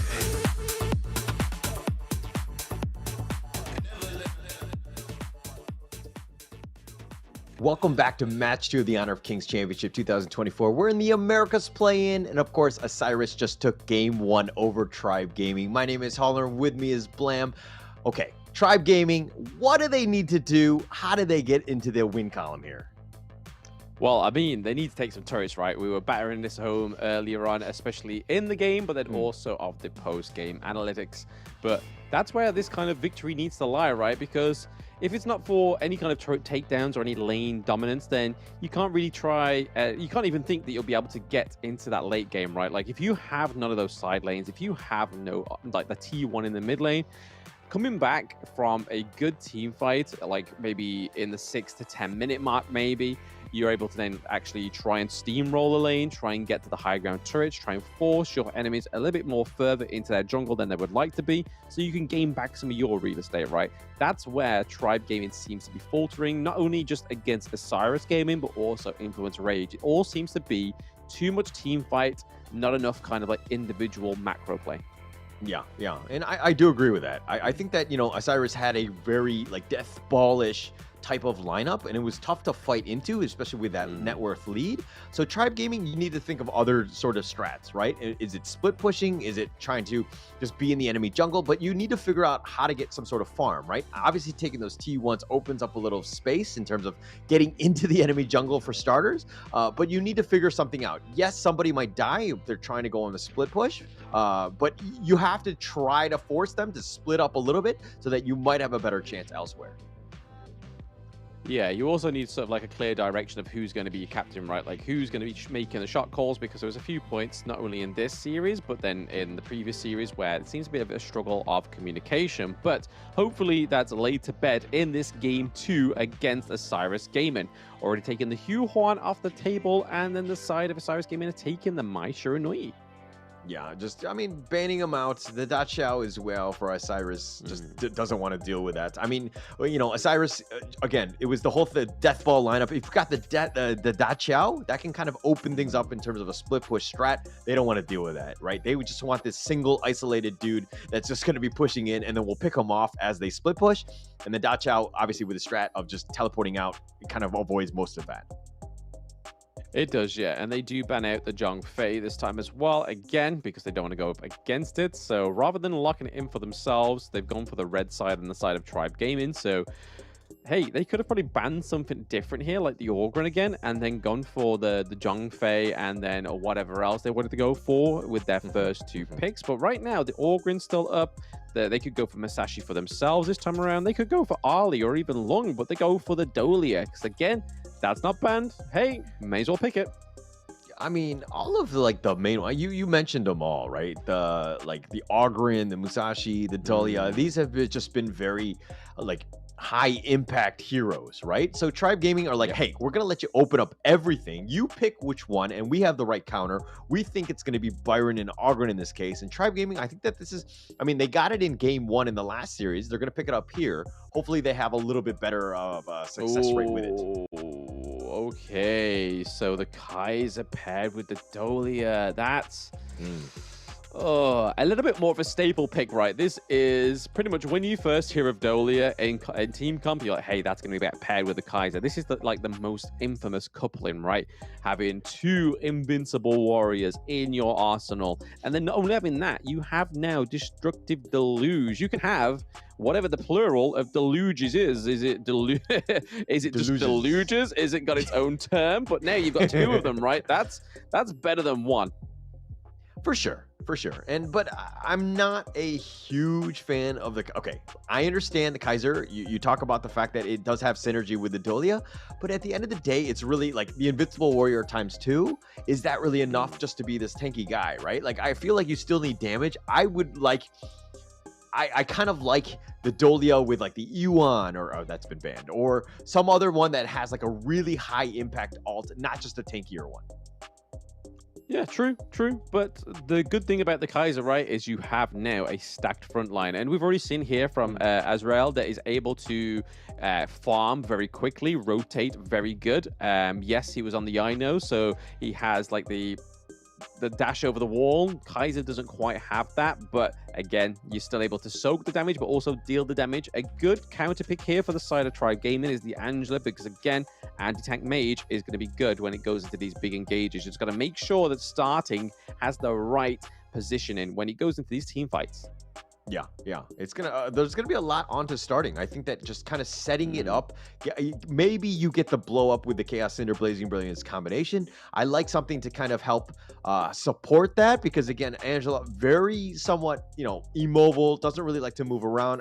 Osiris, I could see them picking up on a lane here or something to get on that back line, because again, they have some decent squishy targets in Lady Soon and of course the Angela here. Yeah. I really hope they don't go for the Liampo again. That's the only thing I'm really hoping for Tribe Gaming doesn't go for. It seems to be just like, hey, what can you play, Charm? Liampo? Yeah, sure, go for it. But it needs something a little bit different, right? Yes, they've banned it the Modsu. Yes, they've banned it the Zhongfei. So they've kind of like run down the pool so small that it kind of forces him to pick up the Liampo, right? He could go for a Sunbin, but they need a little bit more of a front line, right? Just in case Marley fails on the Orgrin of getting those items up, getting that HP regen. But over to the side of Osiris Gaming, they pick up the Marco Polo and they pick up the Charlotte. So you've not only got one Fever Barrage, you've now got two, so that's going to be super interesting, and they do go for the Sunbin.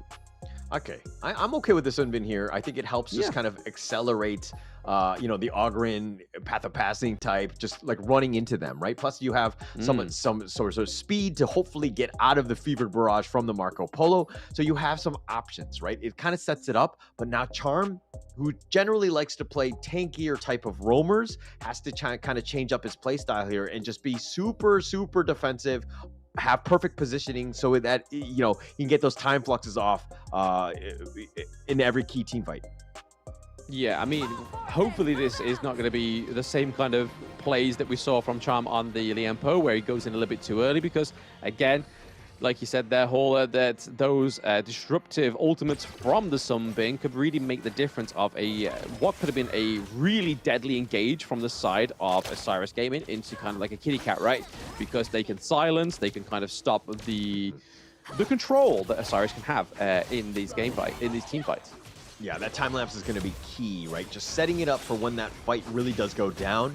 But I think it really comes back to Mali and MTS, the bruisers, just kind of dictating the pace. Are they able to get some farm so that they can kind of start getting onto the Osiris backline, which is really not that tanky and kind of squishier on that side. So they have to kind of, it's like a chess match in that sense. Absolutely. I mean, that's what it all is down to at the end of the day, right? Is just making sure you pick up the right heroes at the right time and engage at the right time. But make sure, importantly, that all your team know what you are about to do, because there's no point saying, hey, I'm going to go for the back line, and then you're 2 seconds afterwards, you are stuck in the back line. 5 of the red team are literally in front of you, and it's like, hey, guys, did you not get the point that I was going into the back line? Yeah. I mean, it's going to be super important, right? But okay, I think one big playstyle difference, Mali needs to just kind of, I mean, he might steal some farm in the mid lane here and there and just go throughout, but I think that he needs to concentrate more on his own farm and less on attempting to go for kills. I think that has kind of hurt him in the end, or in previous games, excuse me. So I think Mali just, again, needs some items. Let the Ogryn just do Ogryn things where you just start doing a whole bunch of damage. Yeah, wherever he may roam, he can. And right now, you can kind of see that both of the jungle's objectives have been basically cleared very fastly here, especially Kaiser and the Ogryn, very fast at clearing all of their camps, and that's probably why they're in these lanes, right? Trying to give some presence, but the Fever Barrage goes through. We do see a lot of damage going on to Iraqi Zaro. Is this going to be first blood? Oh, WinRG getting that first blood, but a trade across the map onto Azrael. So he does go down. It's a 1-for-1 trade, just like game 1, but across the map. Yeah, Iraqi Zoro, actually, I don't know if it's the frag grenade or the rolling ray, but he actually missed the one shot that could have saved him and killed WinRG first, but he just barely missed it. And here's the replay. Ezreal just getting blown up. That Blazing Brilliance just burned ya. That's the beauty of the Angela. The anti-tankness comes through. The positioning very well from starting really aided that kill onto the Kaiser, which is going to be troublesome now because, again, that's just really just upset the tempo of Azrael in the jungle. But now it's given Marley a little bit more of an edge there with 200 gold difference, which isn't huge, but it still means he's able to just, after that fight, go back and just gain some more gold for himself. Yeah, I mean, at this point, any sort of gold, get them into this one because they're really going to need this one. I mean, if we're looking at Windar J, 2.4, Iraqi Zoro, 1.9, 500 gold differential. 3 minutes in, not great.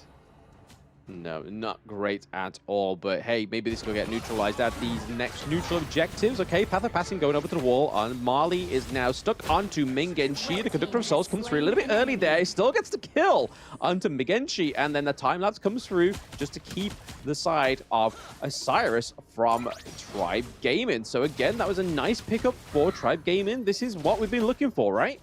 Yeah, definitely. I mean, Mali making a move and getting a conversion out of it. The fact that he got he got that kill, super important for Mali because previously when he tried to go for ganks, nothing really happened and he just kind of wasted a little bit of time. So this is, again, that kill turned into the Tyrant. And again, things are very different already for Tribe Gaming.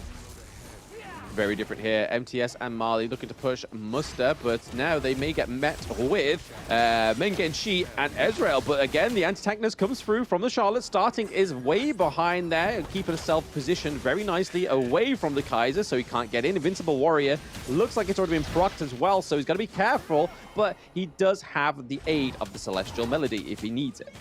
Yeah, Mali playing much better. He actually got that blue buff, stole it away from Ezreal, who definitely does need it, especially help with the farming and the cooldowns and all that. So it's kind of a missed opportunity for him. And now the tables have turned, right? Tribe Gaming right now in the lead. How are they able to kind of play with this one? Because again, they haven't throughout the other 3 games. This is a almost uncharted territory for Tribal Gaming at this point. Yeah, I mean, they're doing well, right? But the only part where they're kind of falling once more is still in that farm lane, because we can kind of see that WindRG is still ahead of Arakizaro. Arakizaro not having the easiest time of getting that gold that he needs. A knock-up for MTS there. Muster going in as well. Mengenshi just getting the hit off, but the Destructive Deluge is being able to just be nullified because he's dashed out of there as well. So really good escape from MTS, not getting caught out, which means that he may be able to save this T1, or he's now going to recall and lose it as well. So, hey, these objectives are not the biggest priority on the side of Tribe Gaming. Yeah, MTS expended the flash just to keep himself alive. He was a little bit low, but again, he sacrificed all of that for that T1, essentially. He probably should have just waited in that bush, see what they had done, and then maybe look to defend it, because now it's down and less space for MTS. Not great, but they were pushing it out. They did trade the bottom T1 for the top. I'm proud to Tribe Gaming. They've got a turret, right? This could be a turnaround on what we was expecting, because, again, we just didn't want another repeat of the past 3 games for Tribe Gaming, and neither did they, because if they just lose this one as well, it's going to be a lot harder, if not near impossible, to come back in day 2 for themselves to try and get themselves into the play-ins. But right now, Tribe Gaming on the board are ahead of gold. They finally got a T1 turret as well in the farm lane, so they did trade the T1 into the Clash for the farm, so side lanes being traded there, but it does give them a little bit more of opportunity, a little bit more realism into these late games. Yeah, and I want to take sole credit of Tribe Gaming's successful game 2 thus far, because of the fact that I told them to breathe. My coaching has really impacted this team, and you could see it right now. Yeah, can we get like a line into their comms, like they're actually not even talking, just going breathe, guys, breathe. Just breathing. And it's working for them, right? I mean, they've lost the T1 in the farm lane, but they're still doing pretty well. So they just need to maintain this tempo. Don't take the foot off the gas. Yeah, for sure, for sure. And I mean, like, the net worth lead is slowly dwindling a little bit. Osiris is still finding gaps to kind of get themselves back in this game. They're continuing to push Tribe Gaming back. And this is why, you know, hey, really good teams understand how to play with the lead. Tribe Gaming right now, looks like it's gone on. A bit of a bad phase check there for Marley. Just going straight in with his face. He's like, hey, checking this phase, Bush. No one's going to be here.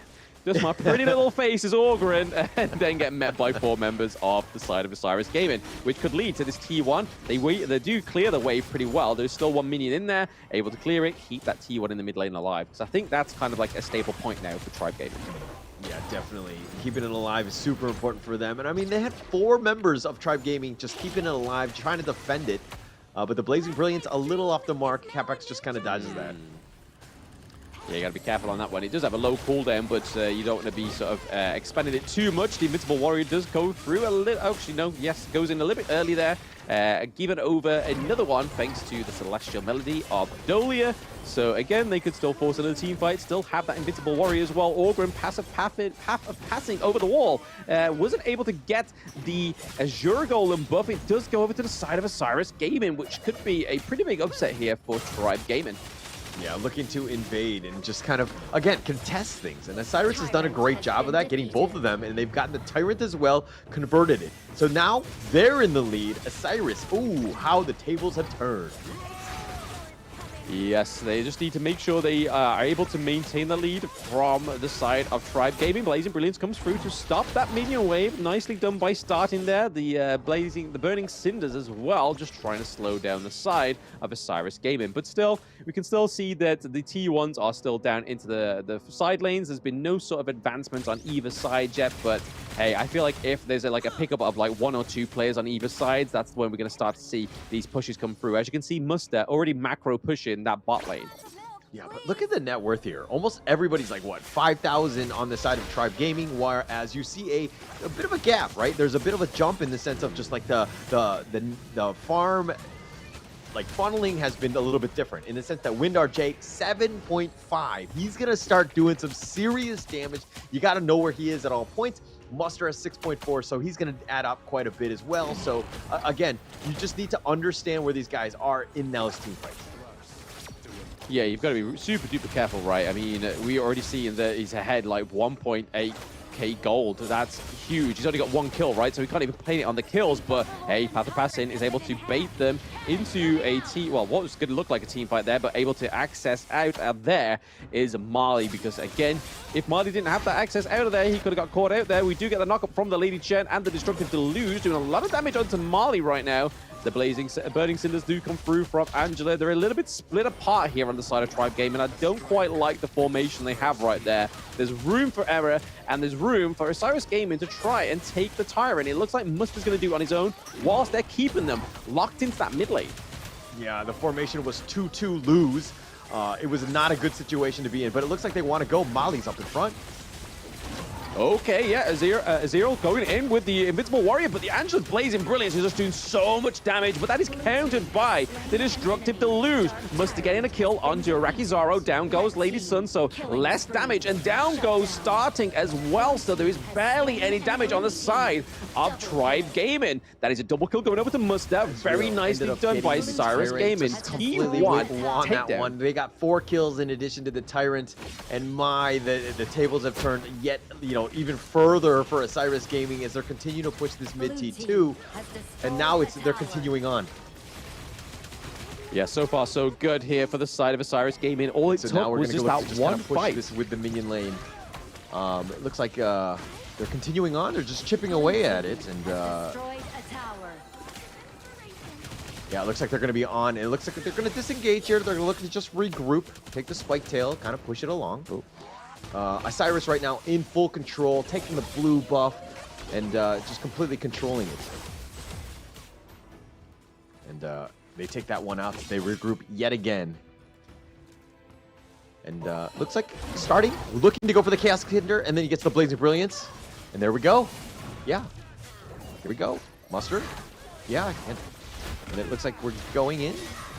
Oh, they're going to look to go for this one. There we go. Invincible Warrior coming through. We are seeing a little damage coming from the side of Osiris Gaming. A little damage. That's a bit of an understatement there. Double kill coming from the Kaiser as well. And there we go. WinRG coming into the back line with the splendid revolver as well. That is pretty much it. I think that is curtain call for the side of Tribe Gaming. They have the minions in the mid lane, and it looks like they're able to just finish it here. Yeah, I mean, it's just a matter of time, right? The Super Minions is going to just slowly rock up, and it looks like Osiris have taken game 2.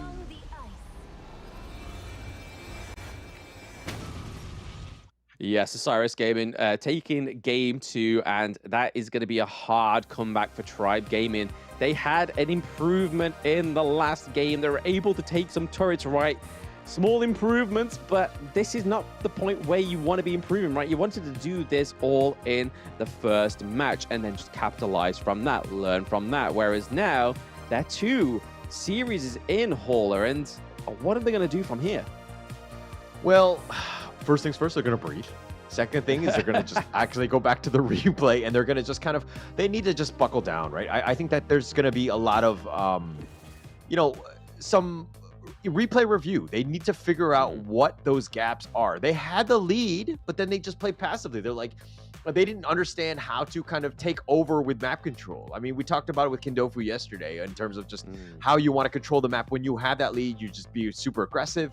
And Tribe Gaming just, again, took the foot off the gas, let Osiris just really get back into it.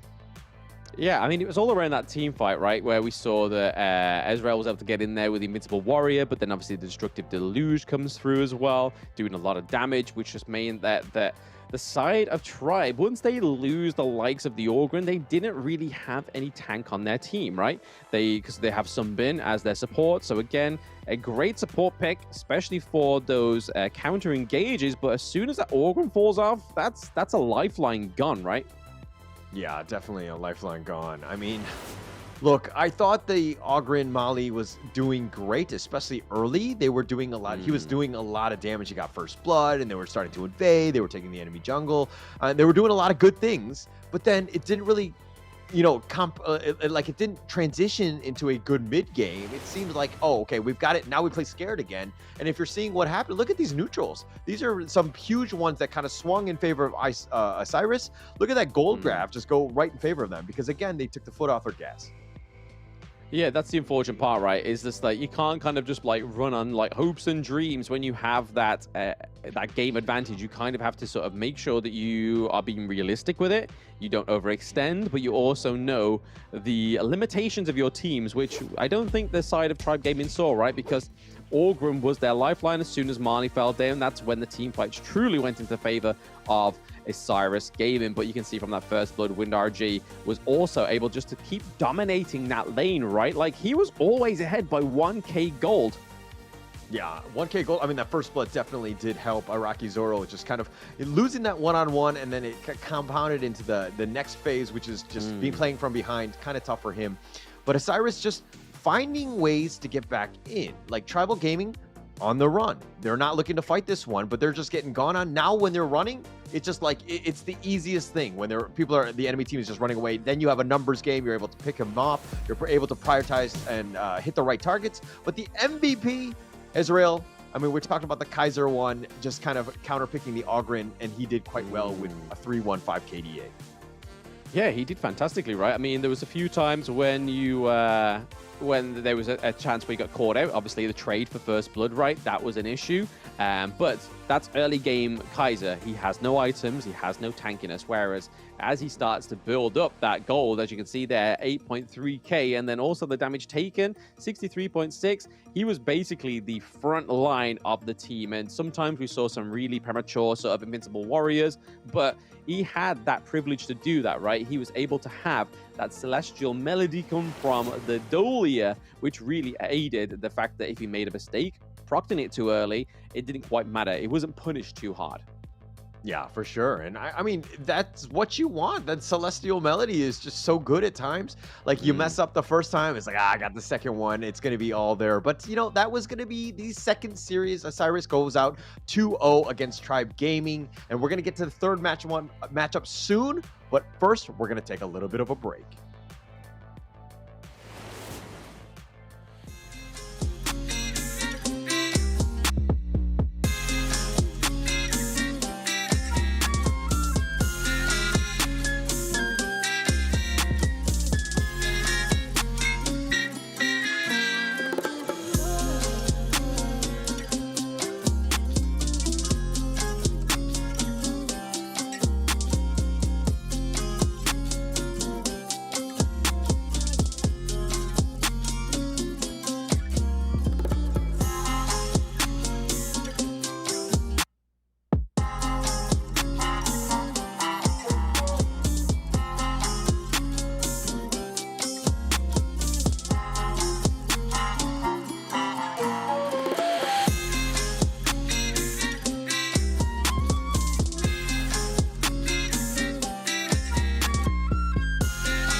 let them tell you what you can't do. Gotta change your head.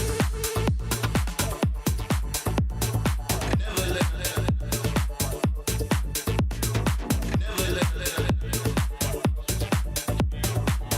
let them tell you what you can't do.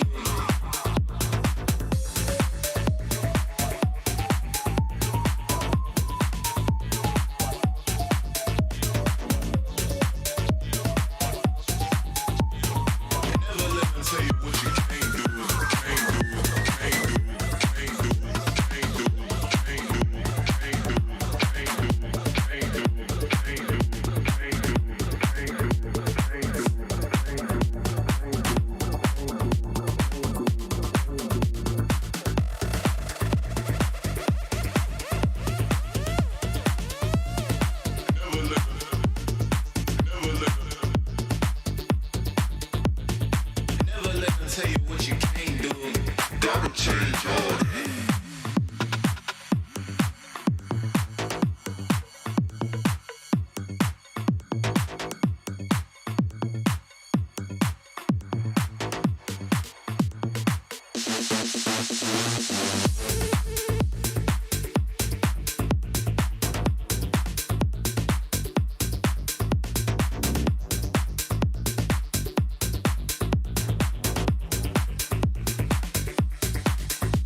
them tell you what you can't do. Gotta change your head.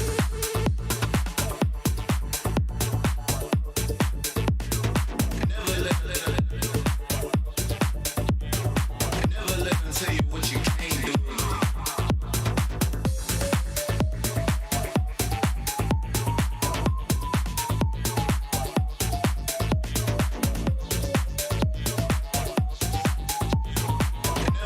Tell you what you can't do, can't do, can't do, can't do, can't do.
Liu Bang doesn't have any strongly held beliefs beyond safeguarding his own interests, but when it comes to that, he'll spare no effort.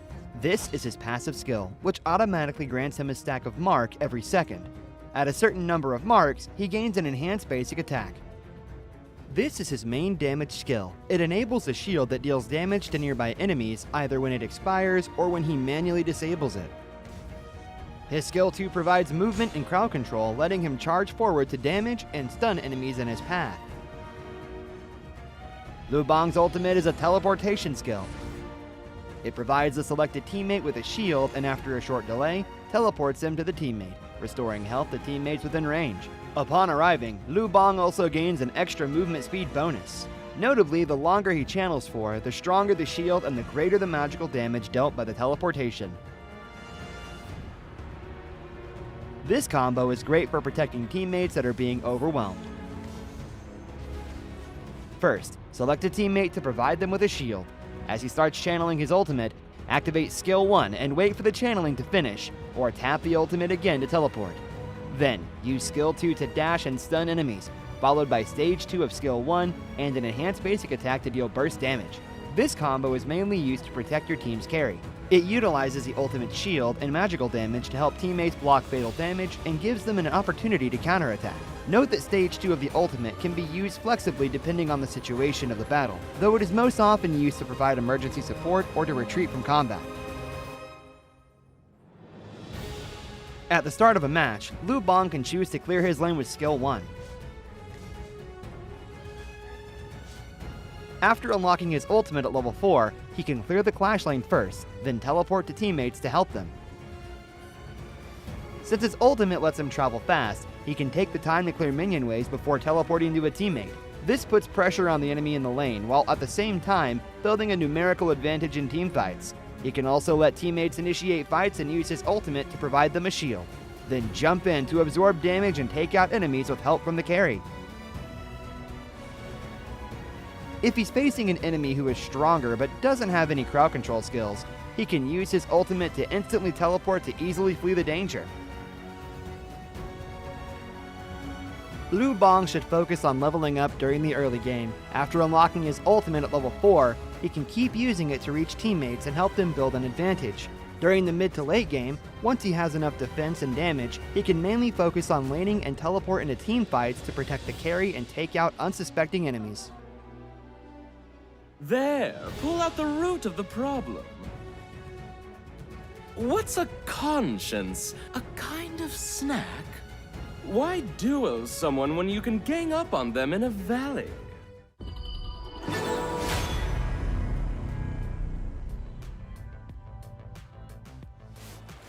Welcome back to the Honor of Kings Championship 2024. We're in the Americas play-in third match of the day. It's going to be Influence Rage versus Osiris. My name is Holler, and with me is, of course, going to be Blam. Your thoughts on this final matchup, Blam? Well, we've seen this matchup before previously, so within previous tournaments like Chuck BR, where we've seen Osiris and Influence Rage be on the same card as each other. And I don't want to tell people in the chat, but Influence Rage won a 2-0, so there's something for Osiris Gamings to prove here. But as you can see, the current standings, guys, is that both Osiris and Influence Rage are currently 2 points up, whereas unfortunately for Tribe Gaming, they are 0-4, which is not a great foot to have going into day 2. But hey, day 2 can hold many wonders. Yeah, I mean, it all comes down to this one. I think that if anything, they want to keep this game close, especially if you're a Tribe Gaming fan. You want to kind of maybe go with 2-1, not a 2-0 dominant win or anything like that, because it gives you a better chance going into day 2. And of course, Tribe Gaming need to win out. They need to basically get 2-0s throughout, but it all comes back to this game. The lead going into it, it's going to be Influence Rage. This is the team members. It's going to be Sony, Raikou, Cozy, Petroni, and Villa. And this is a very strong team. They had a dominant performance up against Tribe Gaming earlier today. Yeah, very dominant. I can't quite say that I don't want to put any kind of bias or anything like that, so I'm not going to say much. But both of those wins were obviously quite clean, so I'm not going to say who was the cleanest. That's where this match is going to decide who is cleaner at swiping up these teams in these best of threes. But their opponents will be Osiris Gaming, like I said before. It's a little bit of a different roster, the Season 2 roster that they didn't quite have time with, but now they seem to have perfected a little of those, ironed out any of those blemishes. But we have Muster in the Clash lane, Ezreal in the jungle, Mengichi in the mid lane, we have WinRG in the farm lane, and then Kapos in the support role. So again, this team played just up against Tribe Gaming, took 2-0. Influence Rage took up against Tribe Gaming, both on 2-0. So this game's going to really see who's going to come out on top for day one. Blam, if you're not going to say it, I will, because I'm not scared of what the repercussions might be. I thought that Influence Rage had a much cleaner series up against Tribe Gaming. I was very impressed. Osiris had a great one. Obviously, you got the 2-0, but it wasn't as clean. I mean, there were still some hiccups, I would say. Of course, if you have a problem with me or a problem with that, you come at me. You can find me online at Kindofu. Yeah, Kindofu, at Kindofu. Yeah, definitely just at Kindofu. Just get some random DMs, just like, hey, why were you chatting absolute bear against my favorite team? And Kindofu's like, I'm just playing. I've not been casting today. But anyway, we're getting into the PBs now. So it is Influence Rage against Osiris Gaming. We see the Ming and the Chao band this time around, and then over to the side of Osiris Gaming, they're taking off the Hugh Huan for Raikou, and obviously for Petroni, they've taken away the Ali. But what he has picked up is that long. Yeah, wow. Look at these, like the teams are just going back and forth. They're just picking things very quickly. They came prepared. They knew what they were going to roughly choose. But the Dune Lady June pick and the Marco Polo in the first phase being picked out here, and to deal with the Loom. Your thoughts on that matchup there, Marco Polo versus Loom? I mean, it's a great counter, right? So I see why they've gone for it rather than waiting for the next ban phase to come through and be like, hey, we don't have any farm lane heroes to pick from now. So rather than get to that point, they've basically completely got rid of that potential. They've got their mid, they've got their jungle, and they've got their farm lane. So now it's just about flashing out that Clash lane, which you can see right here. Influence Rage banning out one of Muster's biggest picks, which is the Mulan. But we saw him on the Orgren the past few games, so I'll be interested to see if they actually go and ban the Orgren or ban out something like the Mayeen or the Byron. Yeah, it's funny that it wasn't even picked. It's not really prioritized, and both of these squads proving that they can actually play up against the Ogryn and have no issues dealing with it. But I want to just kind of point out Influence Rage, the Dolia, the Celestial Melody potential on the Elaine, the Death at Sunset, and of course the Infinite Vastness with the Loom. You have like two potential get out of jail free cards used back to back. That could make for a very interesting team fight. Oh yeah, lots of airtime to be had on the side of Influence Rage, especially assisted by the Celestial Melody, right?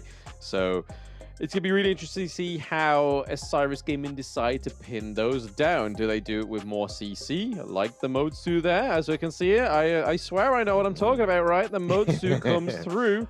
But then they also have, obviously, the likes of the Destructive Deluge from the Lady Gen. So, again, massive damage. They have the Dune to be able to soak up the damage. But they also have the Marco Polo, which we saw WinRG have a fantastic game 2 against Tribe Gaming on the Marco Polo. Didn't quite get the MVP because it was Ezreal taking the MVP both times. So, again, two really good junglers, Raikou and Ezreal, going head-to-head. This is going to be really good, I think. Yeah, it's going to be an interesting matchup. I think that's actually probably the biggest one to watch between the Raikou and, of course, Ezreal. That's going to be super fun. But Influence, they actually pick up the Ogryn as their last pick. Okay, is the Dune Ogryn, or I mean, is that going to be enough to deal with? Like the Dune, that is? I mean, it may not be, right? But they've got the Motsu, so they've got the CC from the Motsu, and they have the Dharma as well. So they have those truth mantras, and obviously, as they say, truth hurts, right? So hopefully Dharma is able to land the truth mantras onto the Orgren to CC him, because again, Orgren's biggest counter is CC, so he can't use the Conductor of Souls, get that HP regen, and then you just kind of burst him down from there, right? Which is where the Marco Polo and the Lady Chen are going to come into it. Okay, going into this one, who do you think has the edge? I don't want to say. I don't want to say. I want to see this roll out. I want to see this unfold for myself in the Gorge. I want to see if Osiris Gaming can beat Influence Rage, because so far, between Open Series and the play-ins, they've only had one real contender, and that was the STMN, who was also a LATAM team as well. So, hey, if they play the cards right, we could be seeing a good game here for Osiris Gaming. Yeah. Okay. All right. I mean, to be honest, I like Osiris Gaming's draft. I like their draft. I think there's a lot of synergy, and I kind of see what they're trying to do. But again, it's one of those things where I just see Influence Rage, and, you know, I just see the Ogren, right? Wise Muster, Marco Polo, and Wise Wind RG, Dharma. Yeah, they're changing things up a Maybe little they bit. could not get it out, and maybe they could not get that overruled. But hey, we're all here for the switch ups. They spice up your life. Yeah, and okay, looks like they're gonna go in. Yeah, they're gonna go in. The truth mantras connect. Oh, hey, there's a bit of spice. There's a bit of truth to the mantras right there. Petroni going down thanks to the Motsu and the Dharma combo. Very interesting. A bit of a throwback to the Malaysian qualifiers for MSI, right? Where we were seeing the likes of the Wukong down into the farm lane, the Li Xin as well. Very, okay, I'm here for it. I'm here for it. No, it's interesting. I mean, Mooster is the Clash laner, not to throw anybody off, but he's playing the Marco Polo, just to put a little bit of context here. Wind RJ on the Dharma, but he's actually playing it as a farm lane hero. Is this just because of the fact that, you know, Wind RJ is just a little bit more familiar with the Dharma? Mooster's cool with Marco Polo in almost any lane. Like, is that the thought process here? I mean, the pairings kind of make sense, right? If you're going to go for a Lung, whilst he doesn't have that infinite vastness, he's not going to be able to get out of there, especially if you get right into the thick of it with Dharma. The only problem is the damage from that first ability of Lung, right? Whereas the lane against the Marco Polo kind of makes sense. The range against this close quarter combat, you're always going to win. You don't bring a knife to a gunfight, right? Very much so, yes. But I mean, again, Petroni with that range, though, you got the gun. You got that problem. But I mean, I know Wind RJ at some point, once he gets those items and he's just able to go into this, you know, in Petroni's face and just blow him up with the truth, I think that, you know, Petroni might struggle at that point. But for now, I think Petroni needs to be aggressive, try to get as much farm as possible, and kite people away as much as possible. Yeah, the other thing they got to look out for, right, is the Orgren. So Raikou on the Orgren, we've seen him already prove to us that he is able to gain the resources very much faster than his opponent junglers. So it's going to be interesting to see if Ezreal is able to keep up with the pace of the Raikou. But right now we're seeing Raikou up by 2.5k, whereas Ezreal are 2.2. So not quite living up to it yet, but not too far behind. Menginchi taking a bit of damage here. Yeah, and I mean, Raikou has proven time and time again that this guy's top tier, right? As a jungler, he's super aggressive. He's able to get farm and make an impact in all the lanes, which is great for the team, especially in the laning phase, right? He wants to contribute doing that. Raikou, man, absolute beast. You got to worry where he is because, again, he's invading the enemy jungle, and now he's back, and he's just continuing to farm. Yeah, it's the only problem, right? When you are Orgren, you're able to sort of just get in, take your enemy's jungle, able to use the passive path of passing to get out of there as well. So create those routes that wouldn't necessarily be there otherwise. But I think the thing with Muster as well, they haven't really tried to go for any like 3-on-1 dives, which I thought would have been the case for having a farm lane hero into the Clash lane. It would be a lot more susceptible to these dives. This Tyrant here looks like it's going to go the way of Ezreal, and they're pushing forward, but, you know, Influence Rage doesn't want any of that action. They don't want none of it, especially when Dharma's close to the Tyrant, right? I mean, normally he's up there in the Overlord's territory, but right now he's down there literally like, hey, if you want to go for Tyrant, I've got some truth that needs some him, right? And we need to get that CC off, and that could disrupt the Ogryn trying to land the smite. So I think it's just Influence Rage playing it safe. Just make sure they don't actually give too much over to the side of ISG. Yeah, and I mean, I'm wondering if they're like Osiris are kind of just not really keen on a lane versus Dharma matchup, or because I think that like Mooster's done a great job of just getting actually on pace with Sony, and Sony has proven time and time again he can get a lot of farm in different ways. Yes, absolutely. We was looking for not quite the committed engage we saw there for Raikou. A little bit of an aggression here into the top lane. The T1 looking pretty damaged. So Muster so far, even though it's not your typical Clash lane hero, he's not doing too bad. He's able to be keeping the priority in his favor. He's able to do way more damage than the lane onto that T1 for himself. So again, hey, I'm not going to knock it. Don't knock it till you try it, right? Well, okay, now you and also Osiris have me worried here because I don't want to see Marco Polo in my Clash lane. Yeah, definitely not. Think inside the box, does go over to the Ogryn. That is the counter that we're looking for. And again, ISG getting a kill onto Influence Rage. They are caught a little bit off. We were caught off with the whole switcheroo between the Marco Polo and the Dharma, right? I think Influence Rage have been caught off as well. Like, help, please? Yeah, and Raikou wasn't expecting to get just locked in like that. I mean, Catbox was on point with that thick inside the box, kind of just setting it up and everything. And I mean, Raikou wants to get away and not able to do so. I mean, he's Ogryn, and Raikou's like, hey, what the heck, guys? Why I can't get away? What's going on, man? Yeah, why am I not winning against the Marco Polo? Should you not be like 2v1ing him with me? Please, give me some support, guys. But yeah, Cannon Blast coming through from the mid lane from Motsu here, just trying to put a bit more pressure because, A, they were able to replicate the same kind of damage that was happening to the T1 into the Clash lane onto that mid lane. And we always say how important that T1 in the mid lane is. That would really open up access for Raikou. He doesn't need it, but it means that it would just be even easier for him to try and take that farm. A little bit of a 1v1 here between Ezreal and Raikou. The win slash coming through, but no committing. Yeah, look at Muster. He's actually got 4.5k. He's beating out Sunny. I mean, and he's actually taking the top T1 as well. So Muster is a little bit of a top diff at this point in terms of this Marco Polo. It's very unconventional, but he's proving that it's actually starting to work. Hey, I mean, if it works, I'm not gonna be anybody to say, hey, naysayer. Just, hey, just do what you need to do, boo-boo. Do what you need to do. That T1 in the farm lane, though, is very, very low. Able to save it was WinRG just by taking that minion out. But all that takes is a little kiss, and that T1's gone. Yeah, I mean, they're going to continue to push. It's just barely hanging on. I think there's like scotch tape, just patching it together for now. But it's going to be a little bit of a push by Osiris. I think that they have the numbers to do it, but they've lost the mid T1, and Mooser is just cleaning up the minions now. It's a little bit of a full support, right? Okay, so the Cannon Blast comes through onto Cozy. Cozy's trying to get out of there. A lot of damage going on to Ezreal. He is taken down, so that is the first kill on the board for Influence Rage. So they are now turning it around. A kill-less match is no longer a potential for Influence Rage, but that was a nice little engage there. I don't know how Cozy was able to stay alive, but hey, the healing came from somewhere, and it must have been the Dolia. Yeah, it kind of helped him out. It kept him alive. And I mean, Ezreal was a little too far out. The rest of Osiris were not able to be just back in, but in the bottom lane.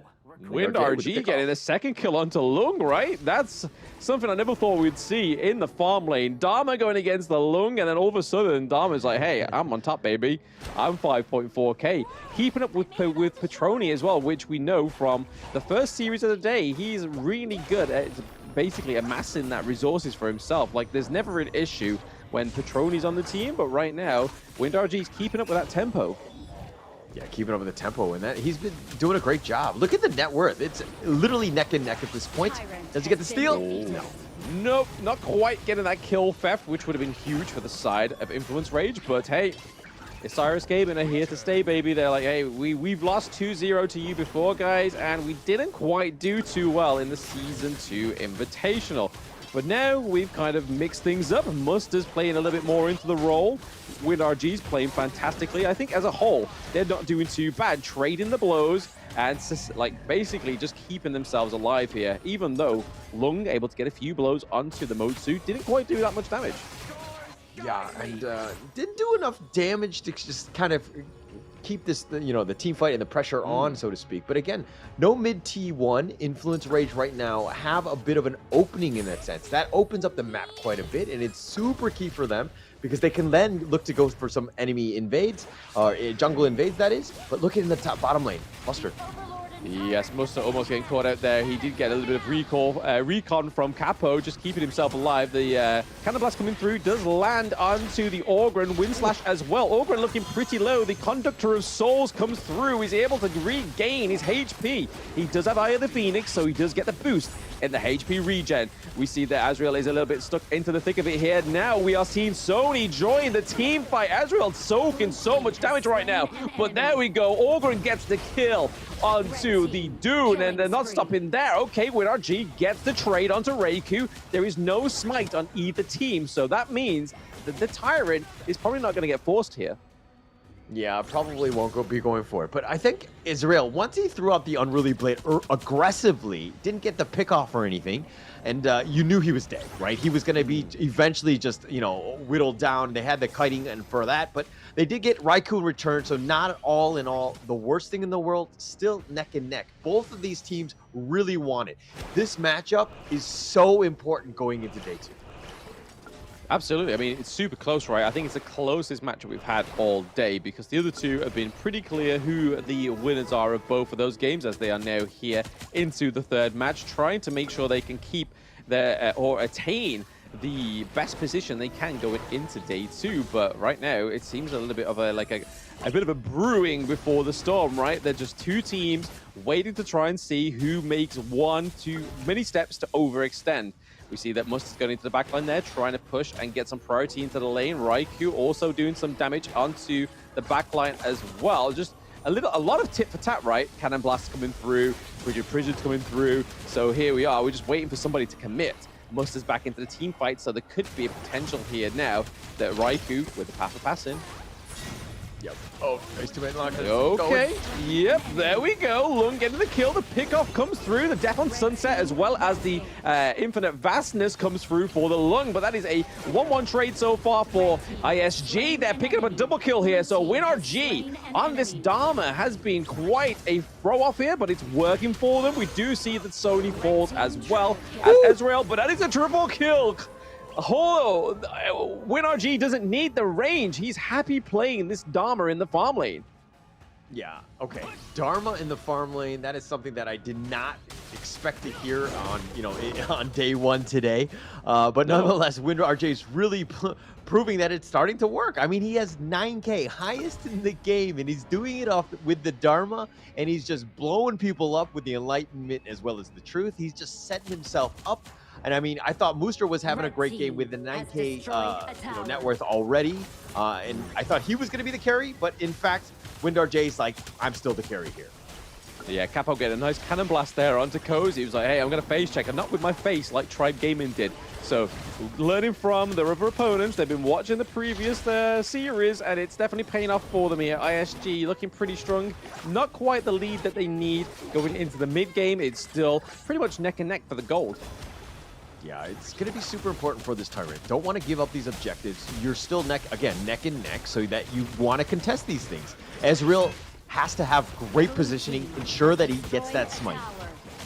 Yeah, he's taking a lot of damage now, right? Because, I mean, Lung has that Starbreaker, so the armor piercing coming through. The Death on Sunset as well lands nicely onto Magenchi, goes down. That is a trade for Cozy. So mid lanes on both teams going down. Dharma's not quite had enough yet. Lost into the thick of it is Sony. He does go down. The Cannon Blast saving that extra little bit of second win that we saw Influence Rage try and have there in that team fight.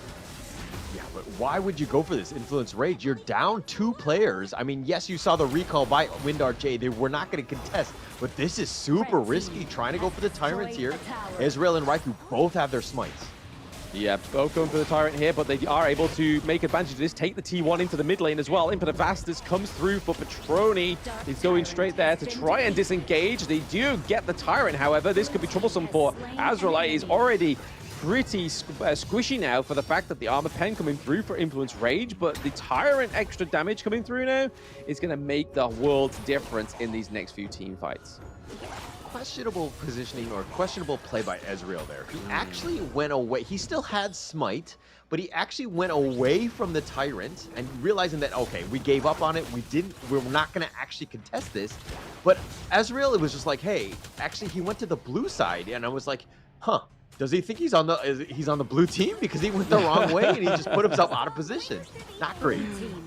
Yeah, definitely navigational error there for the side of ISG, but they've done definitely very well with trying to keep up with this Titan that is Influence Rage, who they've lost 2-0 to before, but this seems to me that ISG have done their homework, they've done their improvements as well, and right now, didn't lose the high ground turret in the mid lane, which is pretty much a lifesaver at this point, so that the team of Influence Rage don't get those empowered minions. But for now, it's still looking a little bit more of the calm before the storm. Maybe we'll see a little bit of a bait here for the Overlord.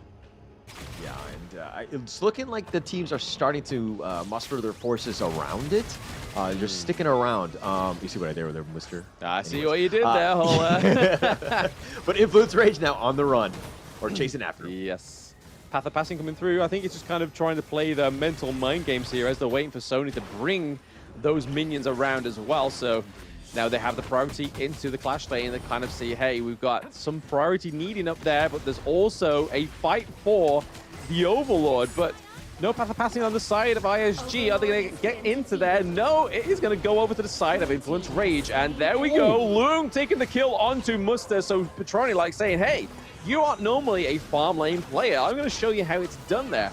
Taking a lot of damage onto the Marco Polo. Was able to take it down. Dharma is still looking for a bit of a macro play here. WinRG just got all the wind in him. Yeah, WinRG doing smart. I like what you did there. WinRG just trying to push it out. I mean, he knew that Muster had been killed. Not much he could do, so he actually just looked to just push the wave and buy a little bit more time for Muster, who's going to be up in about 15 seconds. That's an eternity at this point, especially since Influence Rage are knocking on the doorstep. Yeah, it's definitely been a lot closer game here, but it seems like there is a bit of a confirmation of who may win this one, right? Depending on how ISG defend this base. They've lost 2 higher ground turrets, which is going to make the laning phase a lot more harder for them going through to this one. But now they have the Vanguards as well. It's really interesting here. The Influence Rage just need to take a solid team fight, which we know they're capable of. Definitely capable of. I mean, they have a lead now. How do they do this? I mean, it's just that the Vanguards will constantly push, so Osiris actually has to play on the defensive side, dealing with those Vanguards, pushing it out, try to take back your jungle.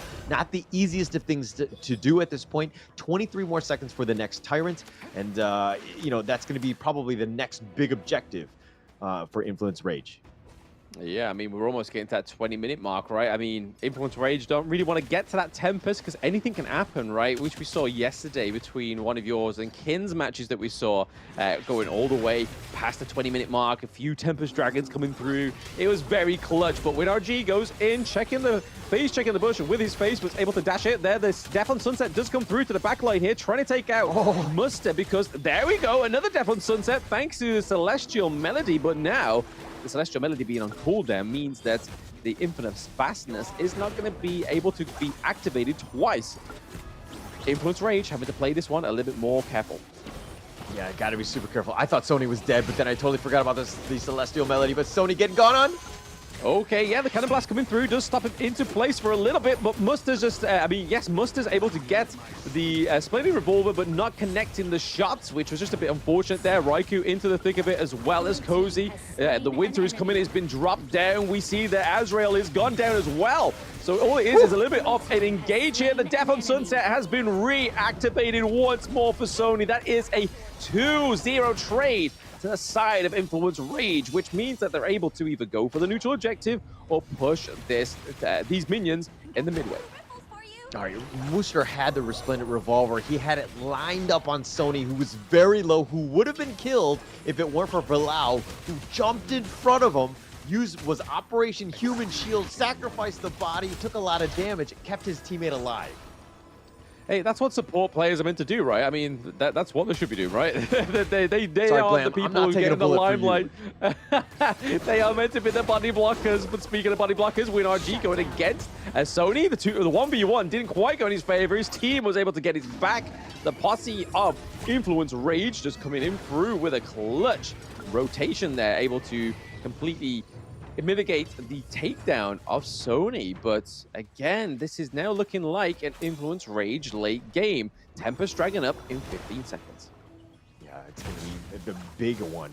I mean, potentially Osiris could get back in, but WinRJ sacrificing himself, trying to take out Sony by herself in a bad spot where the rest of Influence Rage were going to help and come in to just help him out. Not a great situation. Now you're putting your team on the back foot.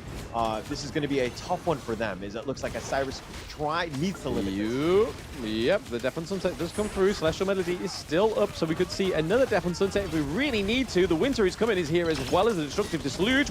They do get the Tempest Dragon as well.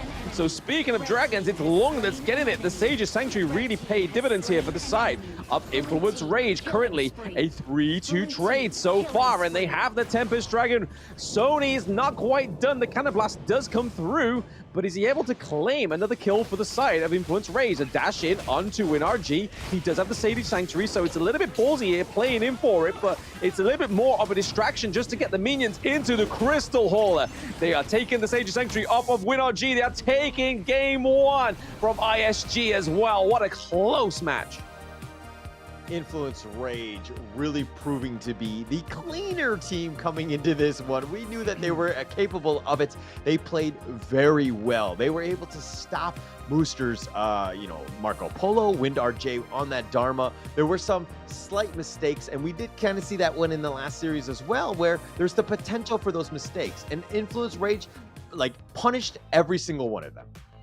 Yeah, I mean, it took a little time for them to actually adjust to see what happened there with the Dharma and the Marco Polo switching lanes.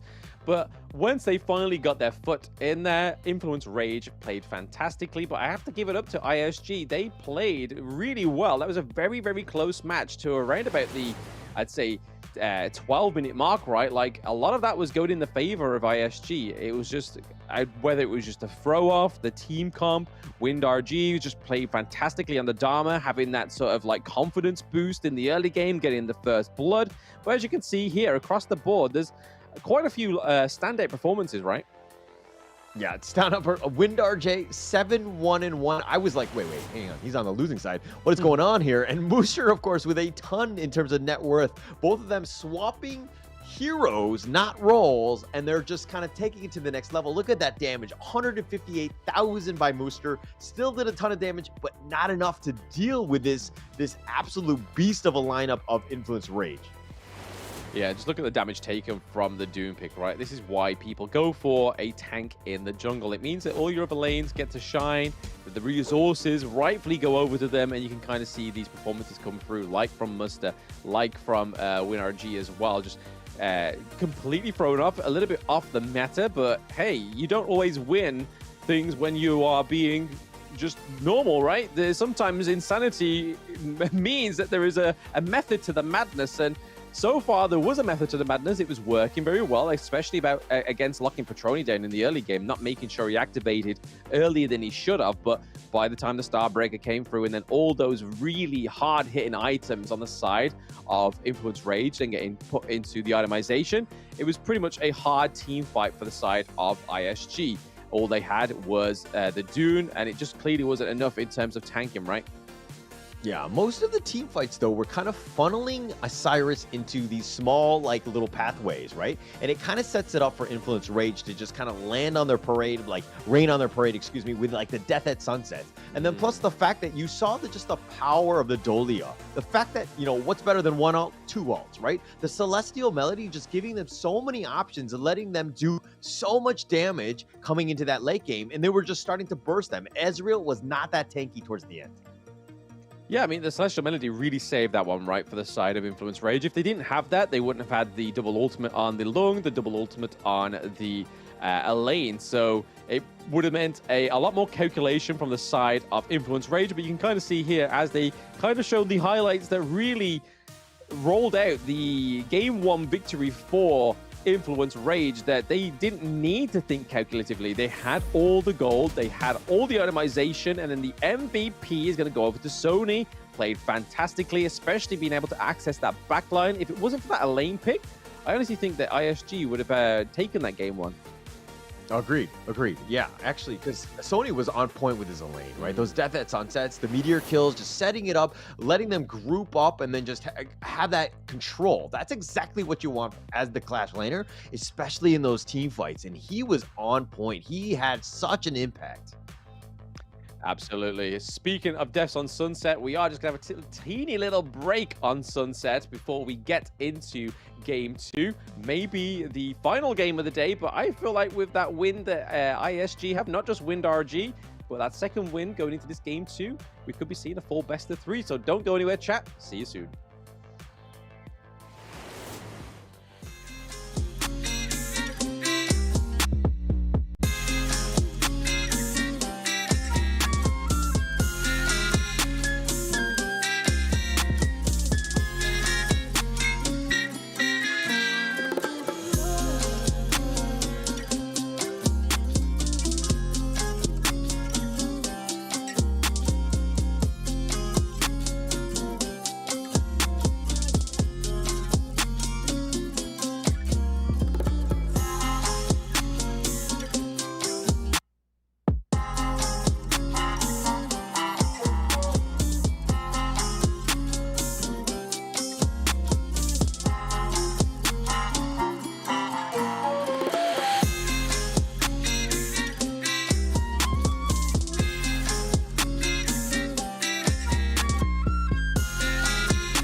let them tell you what you can't do. Gotta change your ways.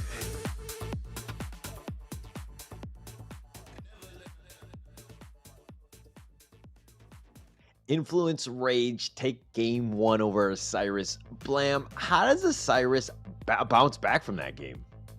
I think it's just a bit of a clearer and more composed late game, right? Because we had a great starting from them. They got first blood. They were able to kind of maintain that same level of resource taken and also the aggression that the side of Influence Rage had. So I think it's nothing to do with the early game and in the mid game. It's all about that late game, right? So the only thing they could do in the early game to try and influence that late game is just have more control. Yeah, actually, I agree with you on that 100% in the sense that like everything early to mid game, it was really neck and neck. It was so close, right?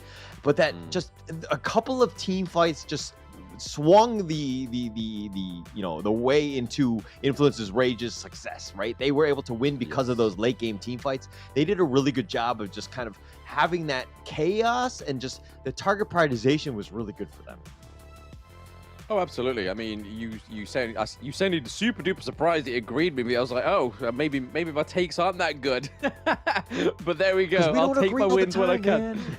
I'll take my wins when I can. But yeah, I feel like it is all down to the composure in these team fights, right? Especially when the likes of Influence Rage have the picks like the Ogryn. It's very hard to come against an Ogryn that's been able to not be challenged so much within the early game to the point that it's like, oh, we're now in the late game. They now have an Ogryn that we haven't really punished so much within that early to mid game. And now we can really see that when they have the itemizations. But into the PB, we see that the Lung and the Doom pick are being banned out to the side of ISG. And then over to the side of Influence Rage, they ban out their own Dolia and the Chow. But it means that they're able to pick up the Lady Jen and Zhong Fei first pick. Yeah, it's one of those things where they didn't have first pick going into this one, so they don't want to have to deal with the Dahlia. So it was one of those things where, okay, we don't want to deal with this. But, oh, Aaron and Ming? Interesting. They're going for it again. The maze, well, I mean, it did really well. Wind RG got a fantastic kill streak on it, and the Erin, and it played very well. It may be just enough to throw off Influence Rage. I mean, if the Marco Polo and the Dharma lane switch up isn't enough to throw them off, I don't know if this will be enough, but let's see if it's something they're a little bit more comfortable with. But paired with the Hugh Huan, majority of them probably going to be in that jungle role, right? Just hope that they play it like how Raikou plays it when he plays it with pure dominance. Just goes into the enemy jungle, just cuts off any kind of like means of getting into the Azure Golem or the Crimson Golem, especially when we start to see those T1s fall, right? Yeah, and I mean, we expect the same thing out of Israel, right? I think the Yuan is definitely something that he can pilot very well. I have no issues with that. But I think it also gets boosted a bit by Ming, the fact that it has so much sustain already.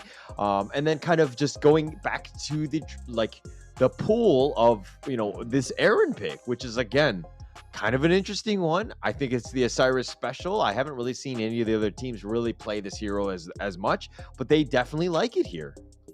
They do. I mean, it's clearly something that they pick and they're happy with, right? And WinRG showed his performance against Tribe Gaming. Yes, Influence Rage is not Tribe Gaming. They beat them 2-0.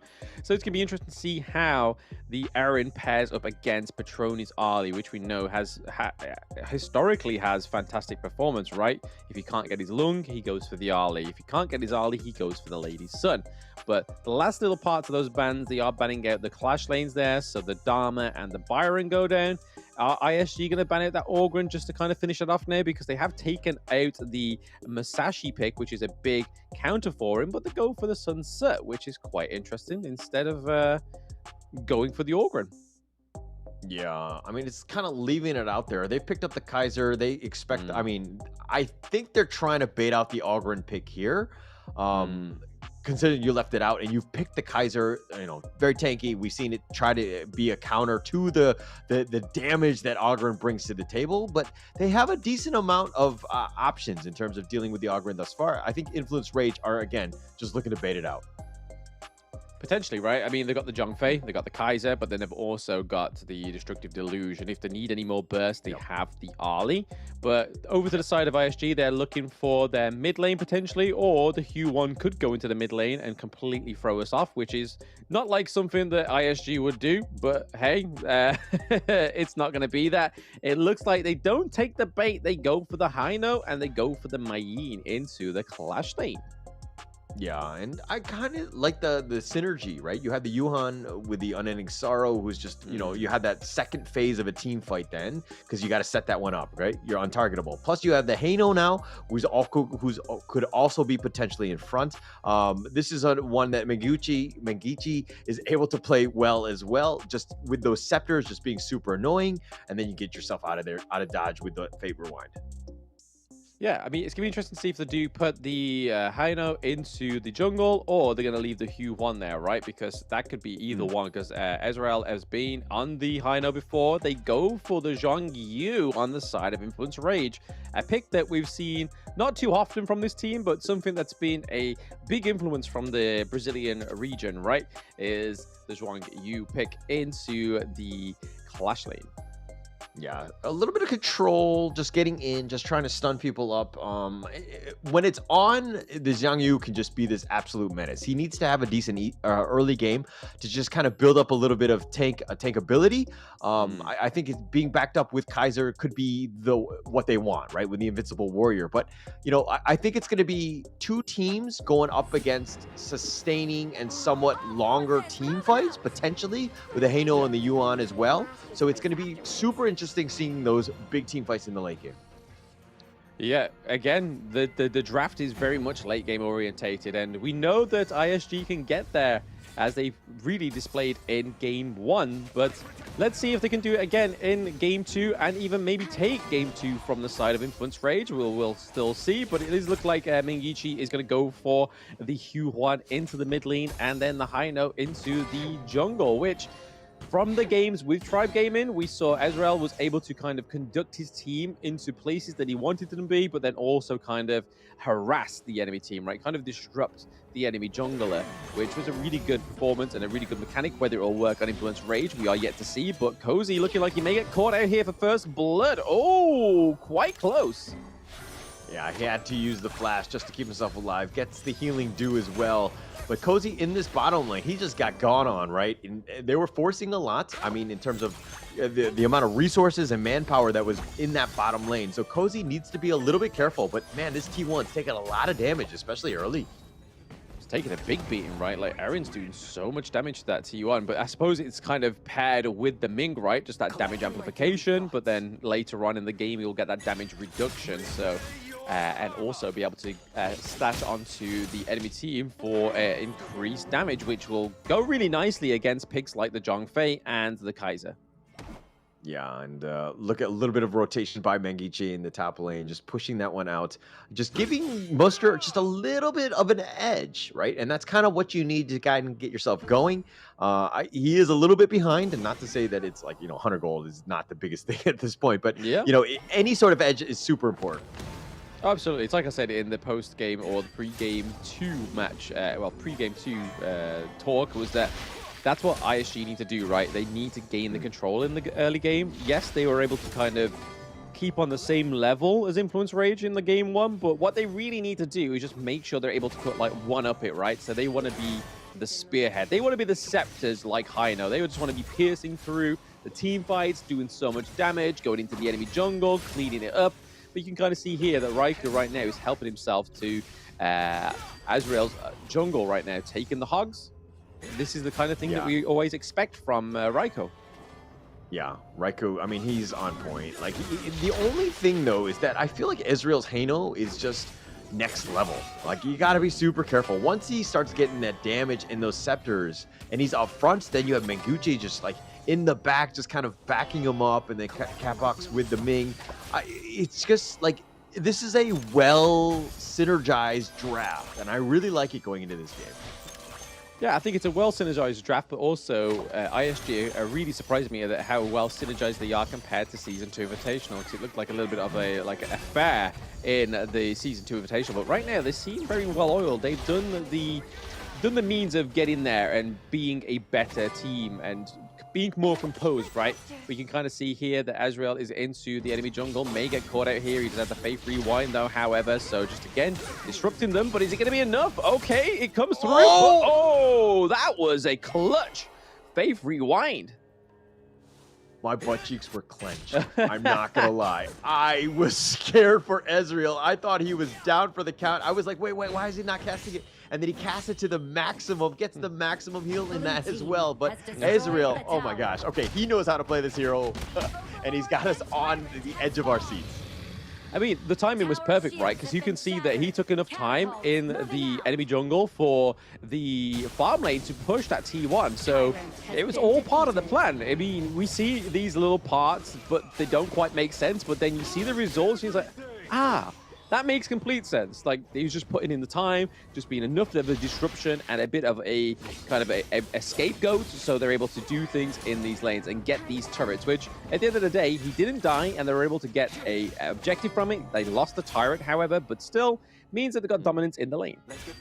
Yeah. So again, they're playing chess, not checkers in that sense, right? Influence Rage, we're like, hey, we actually do have a lot of people here, but the Tyrant is up, so it's not the worst thing in the world, and they're kind of getting themselves back into this one in terms of, you know, again, since you're not in the lane, you're not farming, so you have that makeup of time and farm. So really nice play by Influence Rage, and again, this is why these two teams are very contested. And it looks like, oh, Sonny getting gone on. Oh, Sonny getting kicked out. Okay, the hegemony slash just gets completely dominated in like, where's he gonna go? Hey, I want to put it here, but then Musta was like, no, we're gonna tell you where your hegemony slash is actually gonna aim, right? That was just class from the side of ISG. Really nice play there by Musta. Teleports down to the farm lane to try and keep that T1 alive, but damn, ISG with some control there.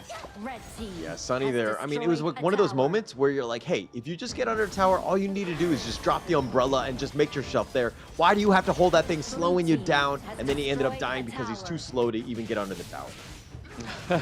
Absolutely. They are able to take that farm lane T1 though, so hey, clearly there was some sort of purpose for the side of but Sony to fall there. I don't think that one had purpose. I think he got caught out by WinRG, but that's a lovely little bit of gold going over to WinRG now on the side of ISG, up by 4.4k gold, whereas Petroni is slowly falling behind. He needs to kind of equalize that gold lead that WinRG has over him right now. All right, somebody want to give the memo and somebody give a call to Sonny and let him know that he's not playing the Athena. So he needs to play the Xiang Yu a little bit more defensively. Got to stay alive, man. Hey, disruptive Zhang Yu. You heard it here first. Influence Rage, disruptive Zhang Yu, but not quite. We'll see how they go. Let's see what they're cooking with this. But Raikou already proccing the Invincible Warrior a little bit too early there. Yeah, a bit too early, and I mean, just used very defensively. Now he's not going to have it, but it looks like they just want to take out this top T1. Hey, you don't win games without getting those turrets right, and getting priorities in both of those side lanes, which is already what ISG have done. It's just kind of paying back at that dividends to Influence Rage, just so they can get a little bit more gold under their belt there. A little bit of a split team fight going on here, but Genshi, Ezreal here, as well as Capo. The 1U ultimate there coming through as well. Not quite just yet, but okay. Bilal looking pretty low there. The Invincible Warrior does have to get procced. Also, the Unbridled Outrage as well, just so to keep himself alive. Get a bit of a second wind. The Destructive Deluge takes down Ezreal as well. So, okay. Influence Rage with a bit of a shaky, but also very composed. They knew what they were doing in that team fight, right? Yeah, I think Ezreal there was like, you know, he played it to the limit previously with the Fate Rewind. On this one, not able to get as out of that one. And now, unfortunately, he did die. But now, ISG on the attack. Yeah, Musta's not having it. He wants the blood of Raikou. Gets it as well as Zhang Yu goes in. The Hegemon Slash does connect onto McGinty as well. That was a nice crucial crowd control into the Hegemon Slash. Really well played there by Influence Rage. But it looks like they could lose the T2 down into the farm lane. We see that Musta has teleported down there, regardless of him having already a loss of life right now. Ezreal down there, also looking to try and push off, maybe try and get Petroni down, but there's a bit too much damage going on. Faith Rewind comes through, forces Petroni out of there, not to commit to killing the high note. Yeah, Ezreal on the limits again, a little close, got back to full, understood that, hey, they didn't have any like actual stuns, any ways to deal with it.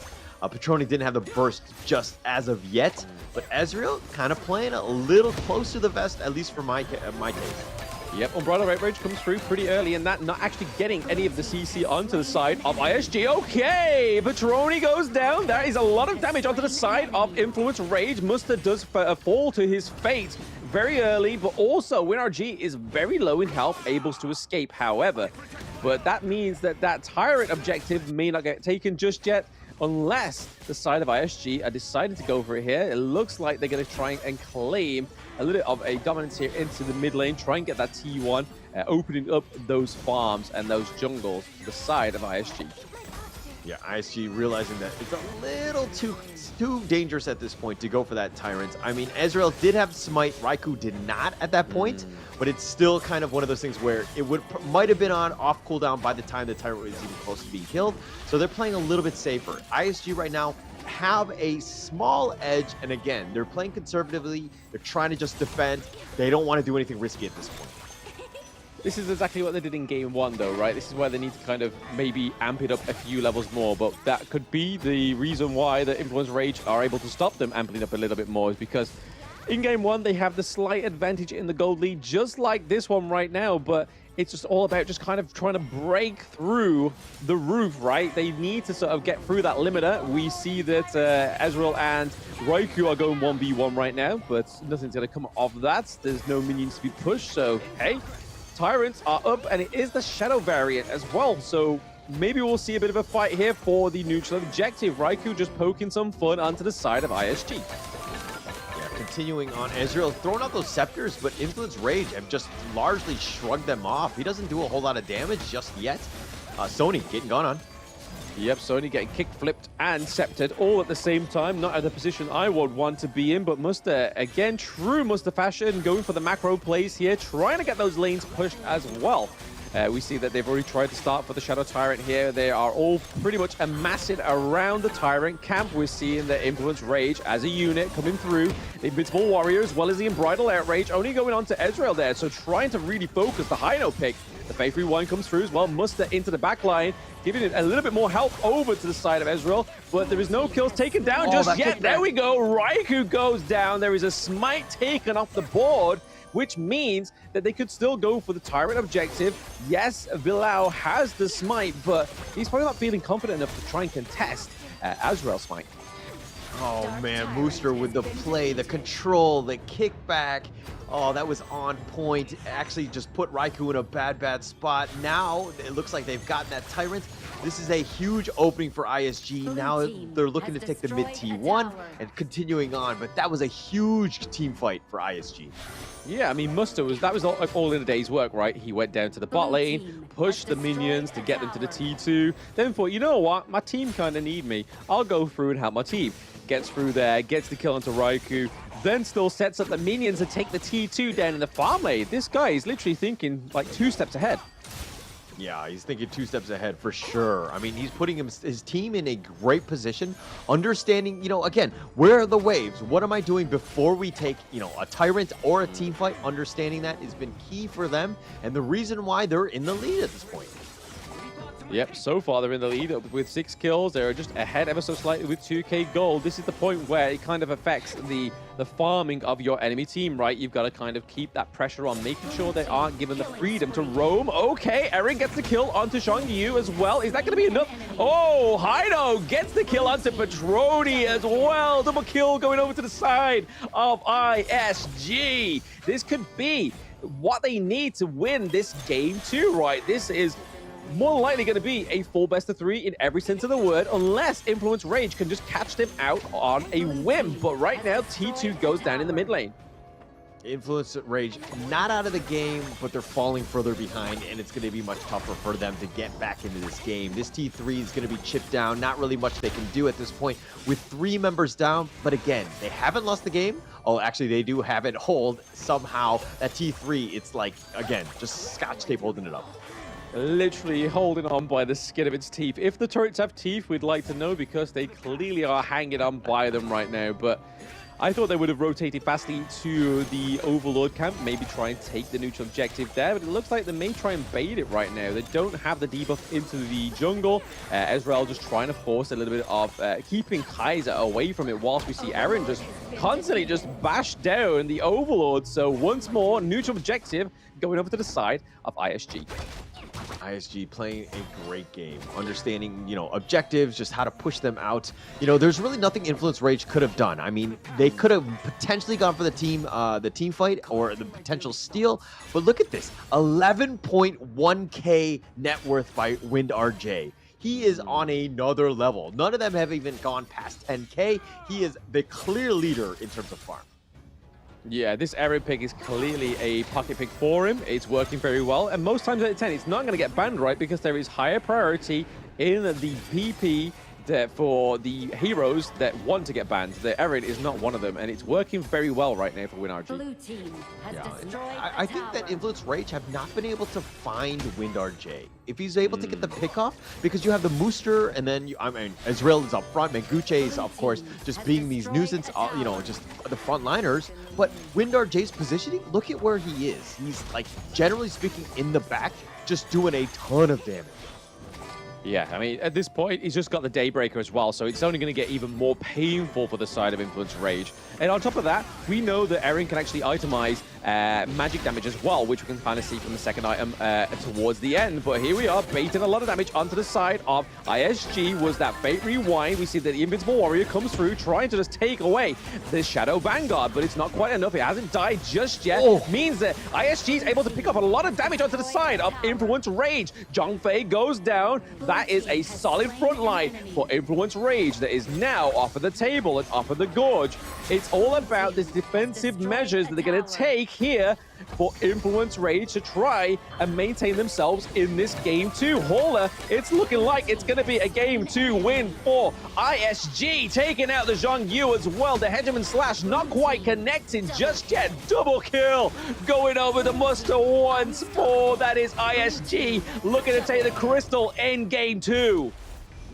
So much sustain. That's exactly how you want to do this one. And Isurus, Mooster, had an amazing 4-man get series. Just knocks everybody up and just set it up for the rest of the team to just clean house. Osiris strike back. That draft is just textbook Osiris, right? The amount of sustain that they had, the Yuan and the Hino just up front. This is what you want to do. If you're going up against them, Influence Rage are like, okay, actually our draft was not good up against that lineup and we really struggled. But this is the thing, right? This has now made it to, there is no clear winner that they're already 1-1 each, so they've already got 2-2 under the belt, 2-0 under the belt. They're now going to a 1-1 victory so far. So, hey, that means that there is only going to be 1 point between these two teams going into day 1. So that makes that day 2 even more closer than it needed to be. Influence Rage losing game 2, but just look at the itemization again.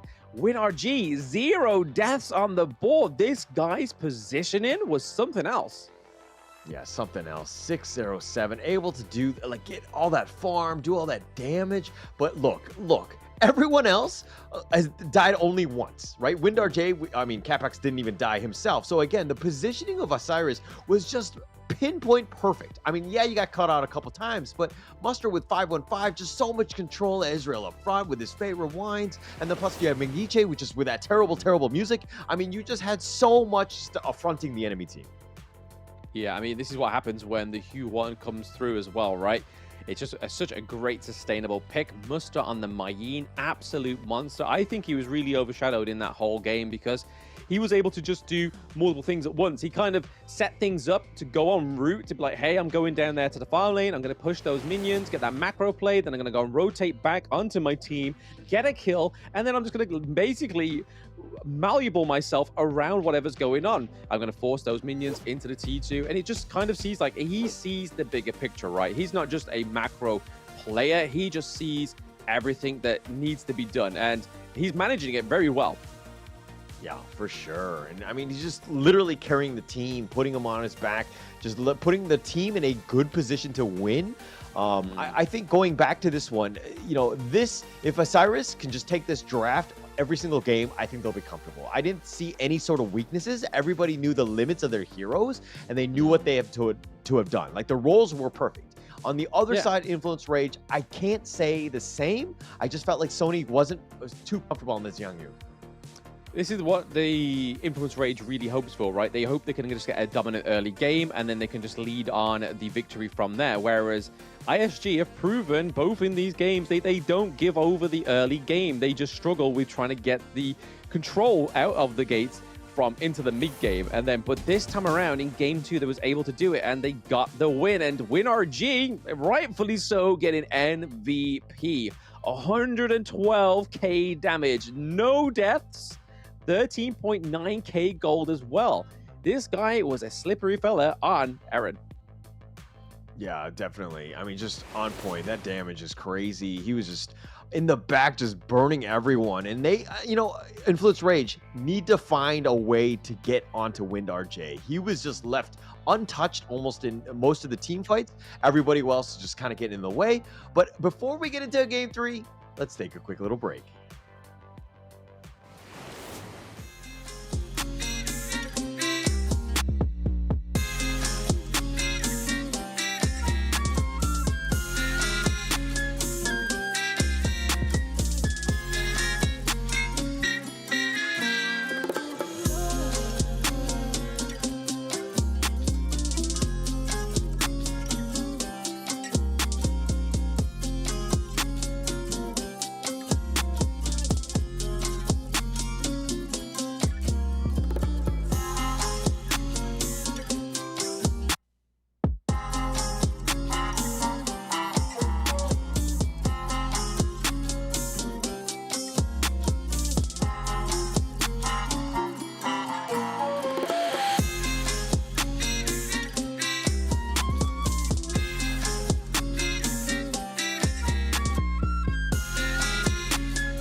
tell you what you can't do. Gotta change your ways.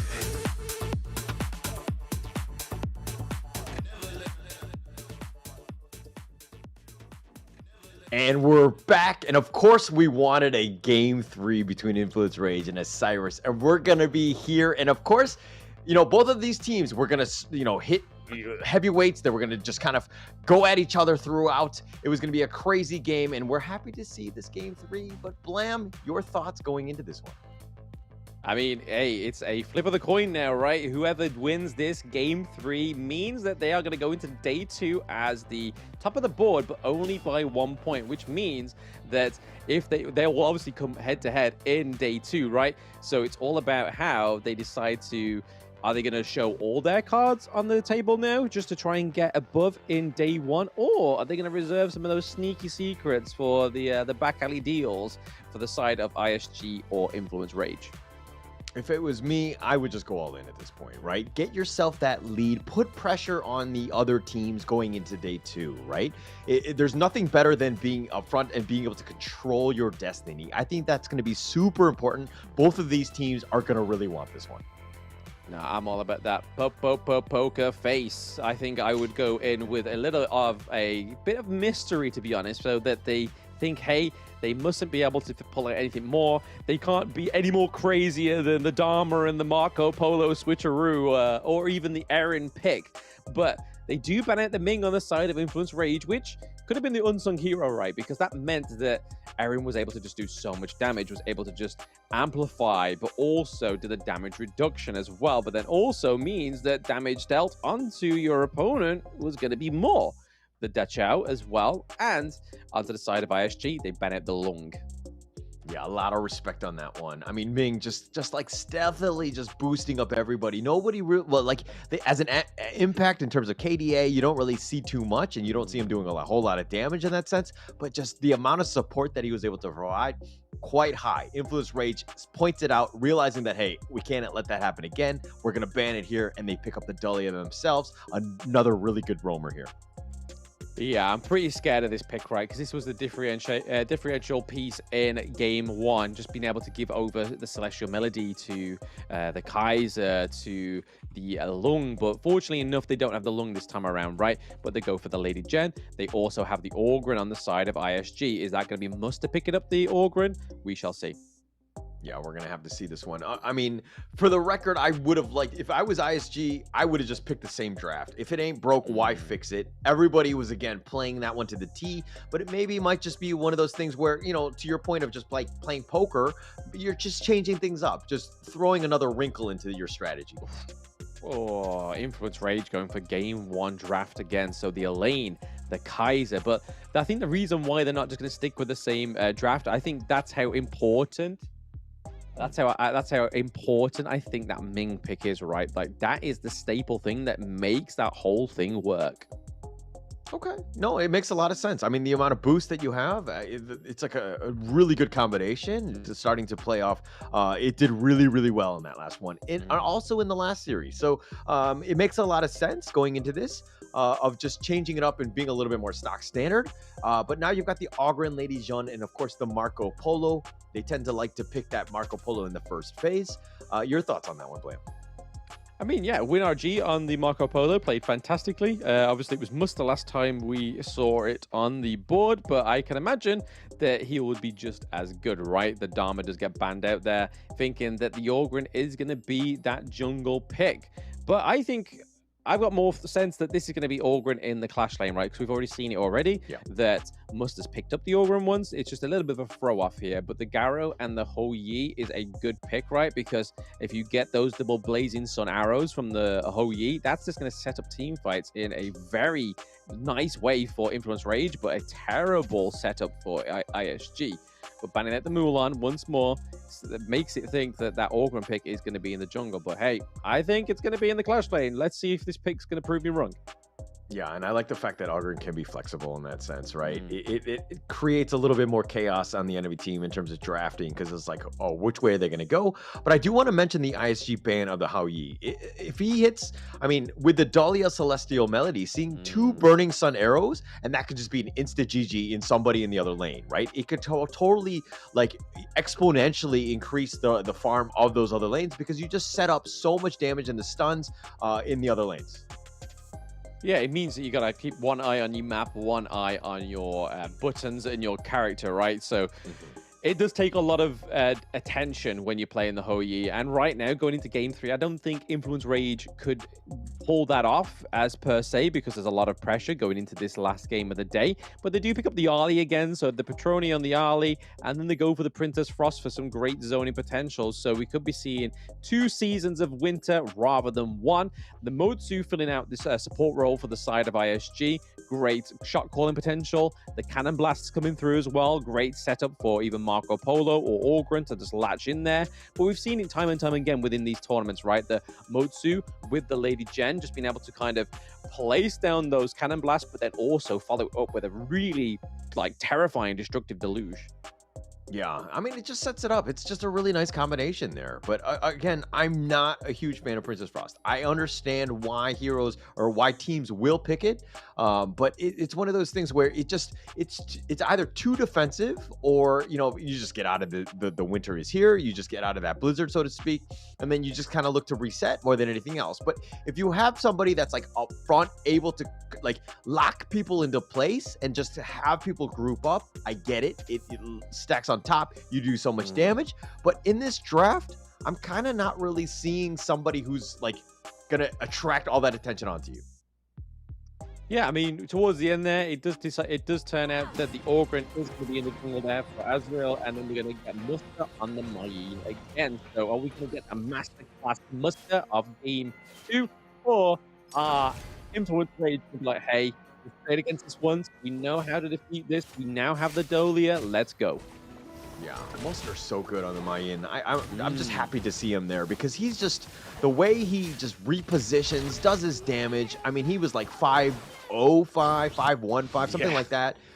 He's just completely controlling, and he just comes out of left field sometimes with those cartwheels and just, you know, the get serious, like the stuns, just everything that you want from a good Clash laner. Muster is the guy. Yeah, I mean, he was probably like the most impressive Clash laner when I first got into competitive, when I was watching the Open Series Split 1. It was just, he knew everything. Every other Clash laner just struggled, other than obviously VKS's Niap. Even then, it was still a very close match, but overall, he just kind of shined way above the rest, and he's showing it even more within this play-ins, right? Yeah. I mean, he's just making a name for himself. He's definitely putting, you know, he's helping his team along, and that's really what you want to do. You want that high-impact Clash laner, and he's the guy. Yeah, it's kind of quite isolationist in the Clash lane, right? So you, most of the players that go into it expect just to be there and just stay there, but then there's like players like Muster that just, they know that they have way more in their caliber and way more responsibility to be had. But some of these Cannon Blasts that are coming through are really saving these engages otherwise. Yeah, 3v2 into the T1. A little bit of a strange play here for the side of Influence Rage. Okay, the knockup does come through.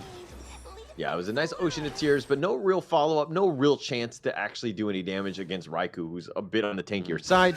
And he's just going to make his rotation. I mean, he's going to go in towards the top, maybe look to invade, if anything, but no, it looks like they're just going to look to push the mid here. Yeah, that time spent roaming around there for Raikou was a little bit of a detriment to himself because he was able to, he lost quite a bit of gold there. I mean, he's probably not nowhere near behind as he should be against Ezreal, but Ezreal has just been focusing, getting that farm up because he knows to beat Raikou, you have to be ahead of him. Yeah, you for sure. I mean, that's the biggest thing, right? And Raikou, you know, he played the Kaiser last game. He's going to play the Kaiser again this one. I feel like, don't get me wrong, his tanking is good. Oh, but First Blood given in the bottom. He missed First Blood. It does go over to ISG, WindRG. Let's get that replay on the board so we can see how that went down. But you could kind of see that there was a bit of a rotate there for the side of ISG. They're able to line up that kill nicely onto Patroni. So again, oh no, sorry, onto Dolia. Yeah, and the Vilao, I mean, just got caught out. There was 4 members. They have a lot of damage. Vilao is just very squishy at this point, obviously, like any roamer caster would at this point. So, I mean, unfortunately, you just tanked it, but you did give up first blood, and now it's ISG kind of being aggressive here.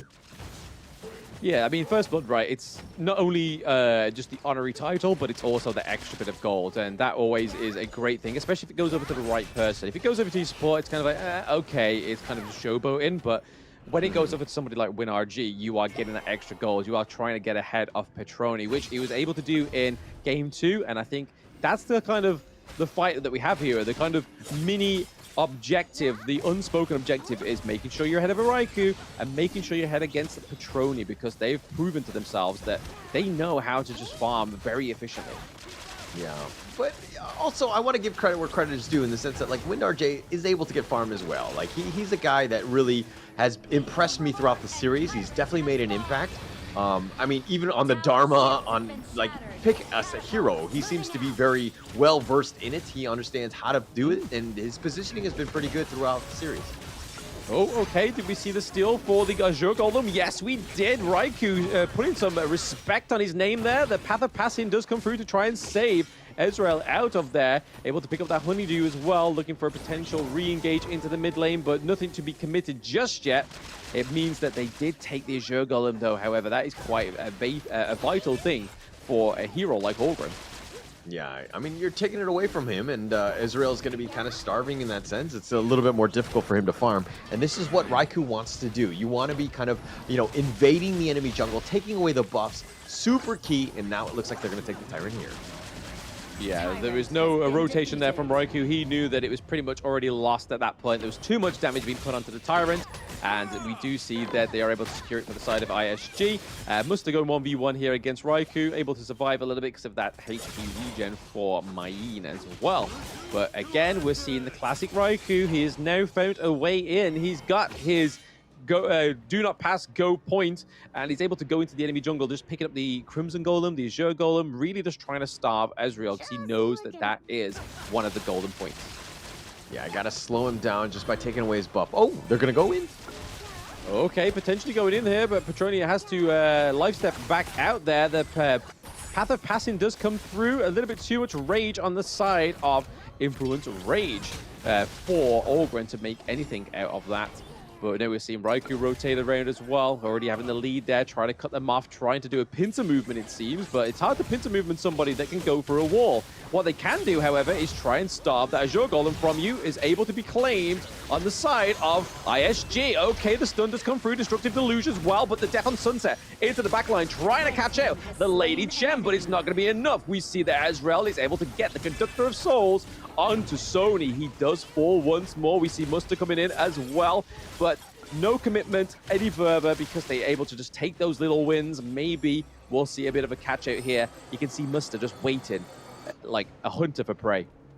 Yeah, it didn't look like Sony had the Celestial Melody from Vilao, and he wasn't able to get out of there. He was going aggressive. I would assume, under the assumption that he would have a second Death at Sunset so he can get himself out of there. But unfortunately, not the case. He did get caught out way too far ahead. Probably just ran up way further than Vilao was able to catch up with, right? So just not the greatest of positions, and Influence Rage down 0-2 because of that.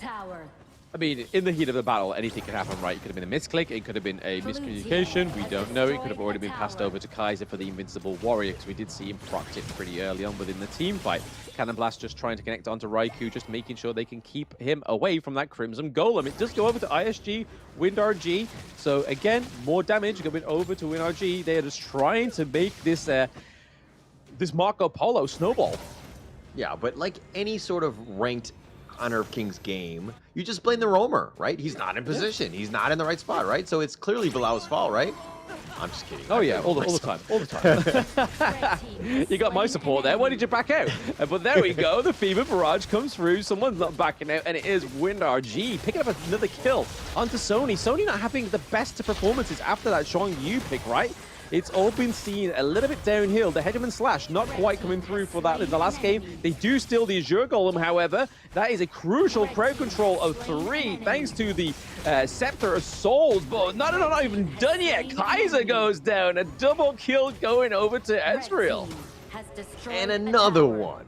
And another one. Just lining them up. There were 4 in a row just running after him. ISG right now in full control. Ezreal starting to feel it. This Ogren is starting to go online. And they're starting to invade the enemy jungle. They're taking things away. And now it's going to be even further difficult. I mean, this is a 6-0 lead. They have a 3K net worth lead. ISG right now, again, in the driver's seat of the stage. They are in the driver's seat. It's kind of making that game 1 a little bit of a distant memory, kind of making it look like it was just maybe pre-show jitters going against Influence Rage, seeing how well they did against Tribe Gaming, and ISG not doing as well against Tribe Gaming because there was a little bit of mistakes, a little bit of tit for tat, whereas against Influence Rage, there was none of that. It was literally pure domination, right? But now ISG are definitely in the driver's seat right now. Definitely in the driver's seat. I mean, it's crazy because Influence Rage had done such a good job of trying to limit Ezreal as much as possible by stealing the buffs and trying to take away his farm. But Ezreal finding ways to get back in, plus those team fights have been on point. Sunny has been kind of out of position at times, so it seems like some mistakes are kind of punishing Influence Rage. Ooh. Okay, so Petroni does get the kill, but you can kind of see what was happening there. So WinRG was out of the whole thing. They are able to not get the Tyrant from them, but WinRG was trying to push that T2 into the Clash Day. He was able to get it so far, but the Death on Sunset does come through. There is no damage that can reach the Ogre at that point. So again, Ezreal was able to get out of there. They trade 1 life for a T2. That is a good trade. Oh my gosh, Ezreal just somehow surviving. Invincible Warrior. Oh, yep, the Invincible Warrior does come through, but they do lose the Azure Golem again as well, so that's fatal for the side of ISG. But how fatal is it? We'll only tell what they can do from this team fight. The T1 in the farm lane still looking pretty strong, able to get the T1 in the mid lane, which is a great thing for them in terms of control of the map, but that Clash lane has been dominated. Dominated for sure. I mean, Muster right now, I mean, he's doing all right. He's definitely, I would say, doing better than Sony at this point. But now with this Tyrant here, this is going to be huge. Ezreal probably, I mean, he has to make sure that he secures this Tyrant here, right? You got to try, right? It looks like they're trying to reset it, trying to bait the fight. So they was able to get it right to the corner of the map there. But Invincible Warrior coming through. Is it going to be enough? Petroni does go down, so Musta's able to take out a lot of the damage on the side of Influence Rage. There we go. Sony going down once more. And then we're getting a kill onto the Dolia. So long to the Celestial Melody. Means that they're able to try and take this Tyrant, or are they going to go for the Overlord instead? No, it looks like they want to go for the Tyrant to get that extra bit of damage to make those next few team fights, those next few brawls, a little easier for themselves. Yeah, and ISG right now, their team fight is already on point. They're doing so much damage, and they're just like, Influence Rage can't really fight into them 5-on-5. They're kind of falling behind in that sense as well. I mean, WinRG, 9K. His net worth lead is quite high. He's 3-0-2. He does so much damage at this point. It's kind of like, hey, actually, we probably shouldn't be looking to fight them head-to-head. We need to be looking to kind of take, split push and just try to find farm throughout the map because we are falling behind. The kills are 9-1. It seems like the net worth lead should be much, much higher. But again, Influence Rage, they have ways of getting back in this game. I feel like that should be a chant for the non-existent crowd on the LAN is WinRG 9K, WinRG 9K, just to get them hyped up, just so we can farm up some more. But right now, like you said, considering the difference between the kills, the gold differential is not that much. And it kind of seems it's like paying dividends to the side of Influence Rage, but also to the point that, hey, kills don't mean that much. It's all about the objectives. It's all about making sure you can just farm up the most productively and resourcefully. But right now, maybe a fight at the Overlord here. Muster going a little bit too lost in the source there. Maybe trying to bait one of them onto it. But hey, Muster going 1v1 onto the Raikou into the front part of the team fight. But there is a Death on Sunset trying to lock down the Marco Polo. The second Death on Sunset does come through, takes down WinRG. This could be very interesting for the side of Influence Rage. They've taken out a lot of damage and the Marco Polo. You see, I called out Bilal with the Celestial Melody onto Sony, and then he made sure that he got it in that team fight, and Sony did a great to double Death at Sunset, ensuring that they killed Windar J. Oh, Catbox. Okay, Catbox does go down. They bait him into the Ogryn, however. Dolia looking pretty low. Mustard trying to just keep them away from Wasp. It was just trying to 1v1 the Dolia. So down goes the Celestial Melody. So no more double deaths on Sunset, just for about 30 seconds. Again, could be crucial now that Windar G is now back up. They don't have the support. They don't have as much healing. Yeah, and when Sony did the double Death at Sunset, Catbox actually missed the think inside the box. He canceled it right away out of shame. But it was one of those things where if he caught Sonny out, that could have completely changed everything. Windar J, of course, being the highest net worth, he would have blown up Sony, and he would have had a tough time. So it's the small things. You got to make sure that you hit your stuns when you need to. And unfortunately, Catbox wasn't able to do that, and Windar J died because of that. Yeah, I think this Overlord was a bit overdue, right? It's been there for quite some time, having a nice little chill. It got a little bit too comfy with itself. They're able to have that Shadow Vanguard on the Gorge when they need to, on command. But I feel like they're going to take a few team fights right now. Maybe try and pop it down into the farm lane just so they can keep hold of that T2. We are yet to see here. It seems a little bit of a, we don't know what to do there. Cannon Blast comes through very nicely. The minions are going to go wipe out in the farm lane, so stops that T2 from falling, which is great for ISG, but not so good for Influence Rage. Yeah, not so good right now, and they're on the defensive. They're on the back foot, just dealing with the minions, trying to stay alive, but with the Shadow Vanguard pushing the bottom, and the Vanguards, the baby Vanguards pushing as well, Influence Rage really can't leave the base. This is a time where, again, ISG are able to take over the farm from the jungles, and it looks like the Tyrant is up in 2 seconds, so that's another big objective they can take. Yes, almost up. But the thing is, the Vanguards are at the higher ground turrets, which is where they got to be careful on the side of Influence Rage. Patroni trying to bait a few of those damages onto the Ogryn, but hey, he can just get that HP regen, so a little bit of a non-starter there. The Winter is coming, does come through for the side of Influence Rage. Some more poke coming from Patroni. We are seeing that Influence Rage is able to actually take down that Vanguard pretty well. They've managed this defense very nicely. They've just clubbed together, not really clubbed together as a team, but kind of just made sure they're a well-oiled machine. Very, very good defense machine here. Yeah, and the positioning from Influence Rage was very good. They were in front of the tower so that the Vanguards would just focus on them and not the tower. They wouldn't take unnecessary damage to the structures. And so they tried to just defend that as quickly as possible, obviously burning down the Vanguard. Super important for them. Influence Rage did the best of a bad situation. They did hold, but ISG right now picking up that Tyrant, again, just a little bit more net worth going their way. Yeah, some really nice cannon blasts coming through from Capo for this game 3, right? Like, he's been pretty much locking down Raikou and making sure that he's not kind of getting the engages he needs or trying to get that win that he needs in his sales. But right now, we're seeing that Influence Rage are doing a really good job at defending these higher ground turrets. We saw a little bit of a neglect for the Clash lane. They were able to negate that, and now they have a minion wave up into the far end of the Clash lane, but it doesn't look like it's going to actually fruition to anything when you are locked into your base. Oh, Patroni trying to go in. And he tried to go in for Windar J, but Windar J actually just outpaced him in terms of mobility. Oh, super careful. Oh, Sony was very low. He almost got caught out there. He's playing a little bit too aggressive, but you can kind of see what he's trying to achieve, right? Trying to go for that back lane, so he's able to kind of just wipe down the health so they don't feel as confident going into these fights under the high ground turret. Yeah, and Windar J, he's the golden boy, right? He's the #1 target that Influence Rage need to be going at. But going in, okay, think inside the box meets the Invincible Warrior. So does a Death on Sunset as well. We have Ogryn lost into the thick of it, doing quite a lot of damage. We already haven't seen the Spectre of Souls just drop just yet. We do see the Cannon Blast linking onto the Prince of Frost as well. That high ground turret is definitely taking a little bit more of a beating than I think Influence Rage would like right now, because all it takes is just another one of those little tit for tats. Go over to the side of ISG, and they could be opening up that high ground turret, which means it's going to be harder for the comeback in that mid lane. But right now, the Overlord is up for takings.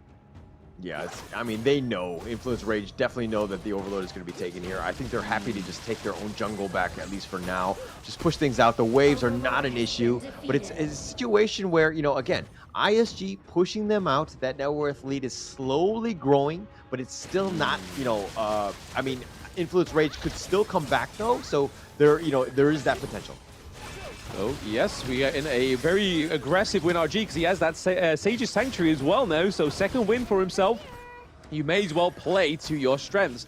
Knowing you have that equipment, you may as well do it. The extra health does come through onto the lane there as well. I believe it was the Twilight Armor. But now we do have a second wave of the Shadow Vanguard.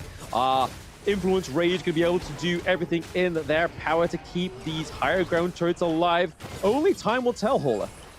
Yeah, only time will tell, but that Shadow Vanguard makes his way into the bottom lane. ISG right now looking to push the top and the mid to put pressure there. The Shadow Vanguard will eventually join, and maybe they can make a concentrated attack, just picking it off. But right now, Death and Sunset. Yeah, Death and Sunset straight back onto a Unthievered Barrage as well. A lot of damage coming onto the lane. Another Death and Sunset just to get out of there as well. So again, another blessing for the Celestial Melody, because that would not take place if there was no Dolia. But again, Muster getting straight into the thick of it. He does fall. The Conductor of Souls does drop, but Raikou is just taking so much damage, even sitting on top of a Destructive Deluge. Yeah, there was the Winner is Here that was doing a lot of damage, and Israel actually had to back off on that one. But that was a nice little pick-off. They found Muster, which is a huge win for them. This gives them a little bit of breathing room. The Vanguard on the top is going to be taken care of right now. ISG have backed up. They realized that, hey, we actually can't fight with Muster. We need to take things a little bit slow. That's going to buy things time. But the Tempest Dragon looking to be up in about 1 minute. That's going to be a huge one. Absolutely huge. But right now, I have to give props over to Influence Rage, right? Being able to keep that base alive. Look at how low their high ground turrets are right now. The Splendor just being built by Princess Frost, so we can see some bait mechanics come through. There may be a contest here for the Shadow Tyrant, but no, Raikou right into the front lines with the Invincible Warrior as well. Also, Petroni doing a lot of damage, able to use the step out to get back into safety. The Tyrant won't be taken as they are now off the cooler. So next thing that will arise is that Tempest Dragon. Yeah, but look at ISG right now, making a beeline for the mid lane, pushing that out, and Influence Rage have to just recover. They've lost the mid T3. You were talking about how low they were, all of them, right? And now it's the first to fall. The other two, again, you just blow at them and they will fall over. So this is a situation where ISG realized that, hey, if Influence Rage were to go for the Tempest Dragon, we could actually just end the game. So right now, lane management, super important. Yeah, super important. It's been many times where we've been watching competitive matches where the Tempest Dragon's not only been used as bait, so that teams can actually just backdoor the other team, the one that's pretty much playing on the back foot, which right now, within this case, is Influence Rage. But right now, there's a little bit of a split. You can kind of see a lane sitting towards the backside of the whole team fight, waiting for his right moment to strike. Saber's Princess Frost trying to lay there in those frigid prisons, just trying to catch out the Marco Polo. He has the Sage's Sanctuary. They can't kind of try and force that out just yet. We do see the lane go straight into the back line there, just trying to do a lot of damage. We do see the second Celestial Melody come through as well. There is the second Death on Sunset, renewing a second Sunset for the side of Influence Rage. Ezreal looked pretty low thanks to that nuclear winter from Princess Frost, but it is Muster getting the kill onto Petroni. That is a lot of damage already taken onto the side of Influence Rage, and it's kind of forcing Sony back to their base, forcing Cozy back to the base, because this is their last bastion of keeping this game 3 alive. But it looks like it's going to be ISG that take this victory right now, Hola. Yeah, Raikou was going in. Petroni, once he got picked off, Sony and Cozy were out of there, and Raikou and Villau were still kind of in harm's way. They fell down because of that. And the rest of the team were not on the same page or doing the same thing, but it's one last hurrah, one last Death at Sunset. That's it. This may be the ultimate Death on Sunset, and it is a death for a lane as the Fever Barrage comes through. The Winter is coming. He's trying to just stop those minions, but they are going to take the minions down. Okay, they have to wait for the extra wave of minions to come round for the side of ISG. Frozen at the gates. They just need to get this siege minions through. They take game 3 from Influence Rage. Osiris there striking back, just showing that resolve, getting themselves in. They are pumped and they love it. I mean, that was a great game, and that's going to be a huge one. We talked about the fact that going into being the leader at the end of day 1 provides so much pressure on the other teams. The fact that you beat Influence Rage now have to go back to the drawing board. They need to have a great day 2. They need to bounce back. They need to figure this one out, because Osiris from game 2 and 3, they really bounced back. Absolutely. I mean, not even just that, right? Not even just the bounce back from game 1. This is a bounce back all the way from the Chalk BR from season 2, where they didn't actually take a single win in season 2. They lost the last time going against Influence Rage. They lost 2-0 in Chalk BR. This is a statement for ISG, and this is a win for the LATAM region, right? This is a win for their fallen brothers at STMN as well. A lot more riding on this for ISG than Influence Rage taking that game 3, but just look at all those shining performances.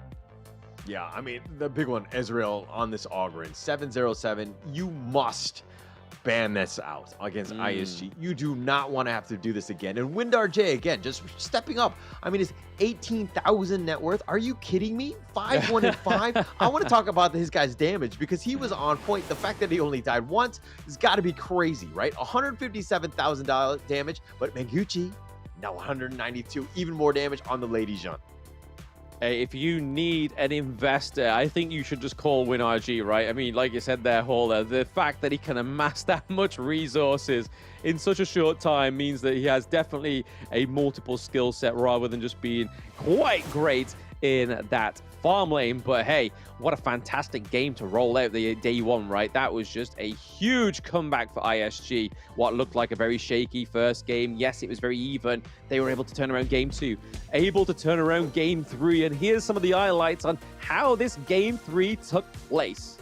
Yeah, and I mean, if we're gonna watch the replay here, it looked like ISG were in like full control, right? They were just kind of dominating. I mean, Influence Rage did a great job of just kind of limiting the jungle, but Ezreal, it doesn't really matter. He's going to find his farm. He's going to be able to do this. And their team fight from ISG was just far superior. They were able to get the kills. And even when it got towards the end and it was kind of dicey at the Tempest Dragon, actually Influence Rage would have had a rough time trying to end the game because the mid T1 was still standing from ISG even at the end. Yeah, I mean, that's a solid, strong point going into that late game, right? Is knowing that your T1 still standing in that mid lane. That's a statement. That's a statement piece if I've ever heard one in Honor of Kings. Like, hey, you can try and take us in a team fight, but you've got to get through 3 waves of slow minions to get to our crystal. But what a fantastic best of 3, right? Honestly, so much entertainment, so much clutch plays, but muster on this Mayeen. Windar G on the Aaron, on the Marco Polo as well has just been huge. Like, I don't know who to give the MVP over to, but the producers do, and it goes over to Megenchi, only taking 0 kills, but 2 deaths, 12 assists, but almost 200k damage. What the heck is this guy eating or drinking? Yeah, absolutely crazy. Just getting to this level, right? The fact that it's 20 minutes, and plus, I mean, he's got the stylish mustache, right? So of course he's going to be a little bit favored in terms of being the MVP, but no, he's well deserved. The damage was on point. He was just forcing it out. And of course, here are the standings after day 1. It's going to be ISG in first place, Influence Rage in second, and of course, Tribal Gaming is going to be in third.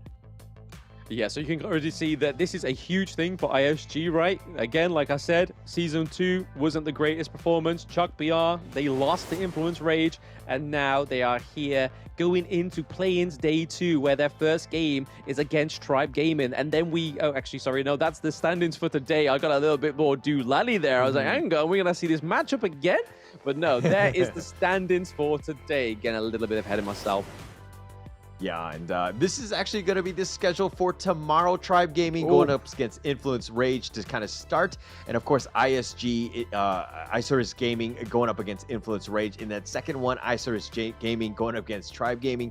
There's going to be a lot, but I think that second one, let's kickstart that one a little bit, because I think that one's going to go, of course, the distance with a best of 3. I think that Influence Rage are going to want to fight back on that one. I mean, yeah, it's the rematch of day 1, right? So in the middle of it all, the day 1 rematch is going to take place, but then they still get to go on and then win another game. So there is a lot to be played. There may even be some rematches, but that is all for day 1, guys. We hope you've been entertained. If you've not, you want to check your pulse and maybe do a little bit of soul searching, but that has been a fantastic way to end day 1. We won't be too long getting into day 2, but we'll see you soon, guys. Hope to see you tomorrow. Have a fantastic night.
Never let them tell you what you can't do. Gotta change your head. Never let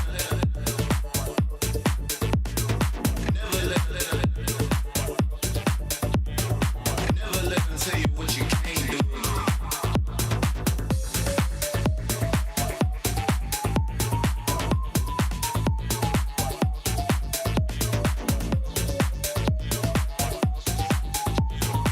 Never let them tell you what you can't do.